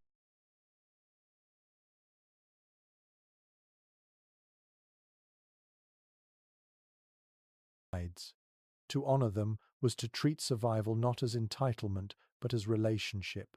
By tending bedding, stacking fuel, and stirring fire, families honored the cycle that kept them alive. So you sit cross-legged in the lodge as dusk settles, watching the fire flare brighter. Outside, the village hums with last-minute chores, laughter, and voices. Inside, bedding lies smooth, fuel stacked, robes ready. You exhale slowly, feeling the satisfaction of order. The night will be cold, yes, but you are ready. Readiness itself is warmth, as real as fire, as steady as breath. You lie back under your robe, secure in the knowledge that tomorrow morning, when dawn comes again, you will wake alive because of what was done today. Night gathers again, and the village settles into its familiar rhythm. Fires glow, robes are pulled tight, dogs circle and lie down. You feel the cycle repeating, the same preparations, the same warmth, the same vigilance. Yet you also sense that each night is more than repetition.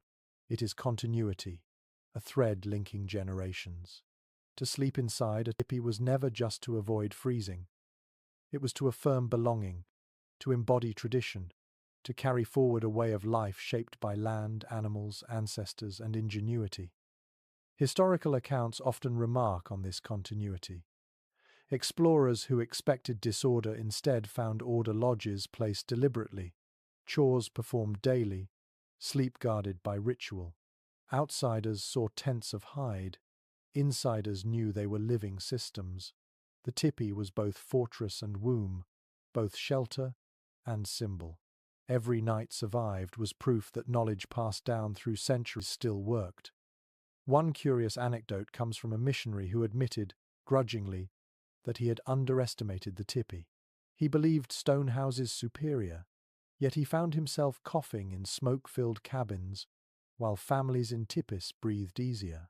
He saw them sleep through storms that shattered wooden roofs, warm beneath layers of robes while he shivered under blankets. In his journal he wrote, "They have mastered the night in ways we have not." His reluctant respect is telling. Scholars still discuss whether this mastery was born of necessity alone or shaped by spiritual worldview. Some argue that every adaptation, the smoke flaps, the snowbanks, the bedding layers, was practical invention. Others insist spirituality infused it all, that reverence for fire, for snow, for buffalo-guided choices. Likely, both are true. In the tipi, survival and spirit never stood apart. The line between them blurred until warmth itself became sacred. Imagine the sensory totality one last time. You lie on mats layered with robes, furs pressed snug. Smoke drifts upward, carrying faint sparks through the vent. Outside, snow piles against the lodge, muffling the world. Dogs breathe steadily, horses stamp softly, neighbors' fires glow like stars. Inside, your body radiates warmth, caught and magnified by clothing, bedding, and hides. The cold cannot reach you. What you feel instead is belonging to your family, your community, your ancestors, the land itself. A trader once confessed that in these lodges he felt something more than safety. It was not only that I was warm, he wrote, but that I was part of something larger. The cold could not touch me, not because of hides alone, but because of the circle. His words, unintentional poetry, capture the truth. To sleep in a tipi was to sleep in a circle of trust, a geometry of survival and spirit combined. The night deepens, and you understand now that survival here was never about one trick alone. It was the union of many. The fire at the center, the snow packed at the base, the robes layered thick, the breath vented upward, the dogs curled near, the vigilance maintained. Each was a thread. Together they wove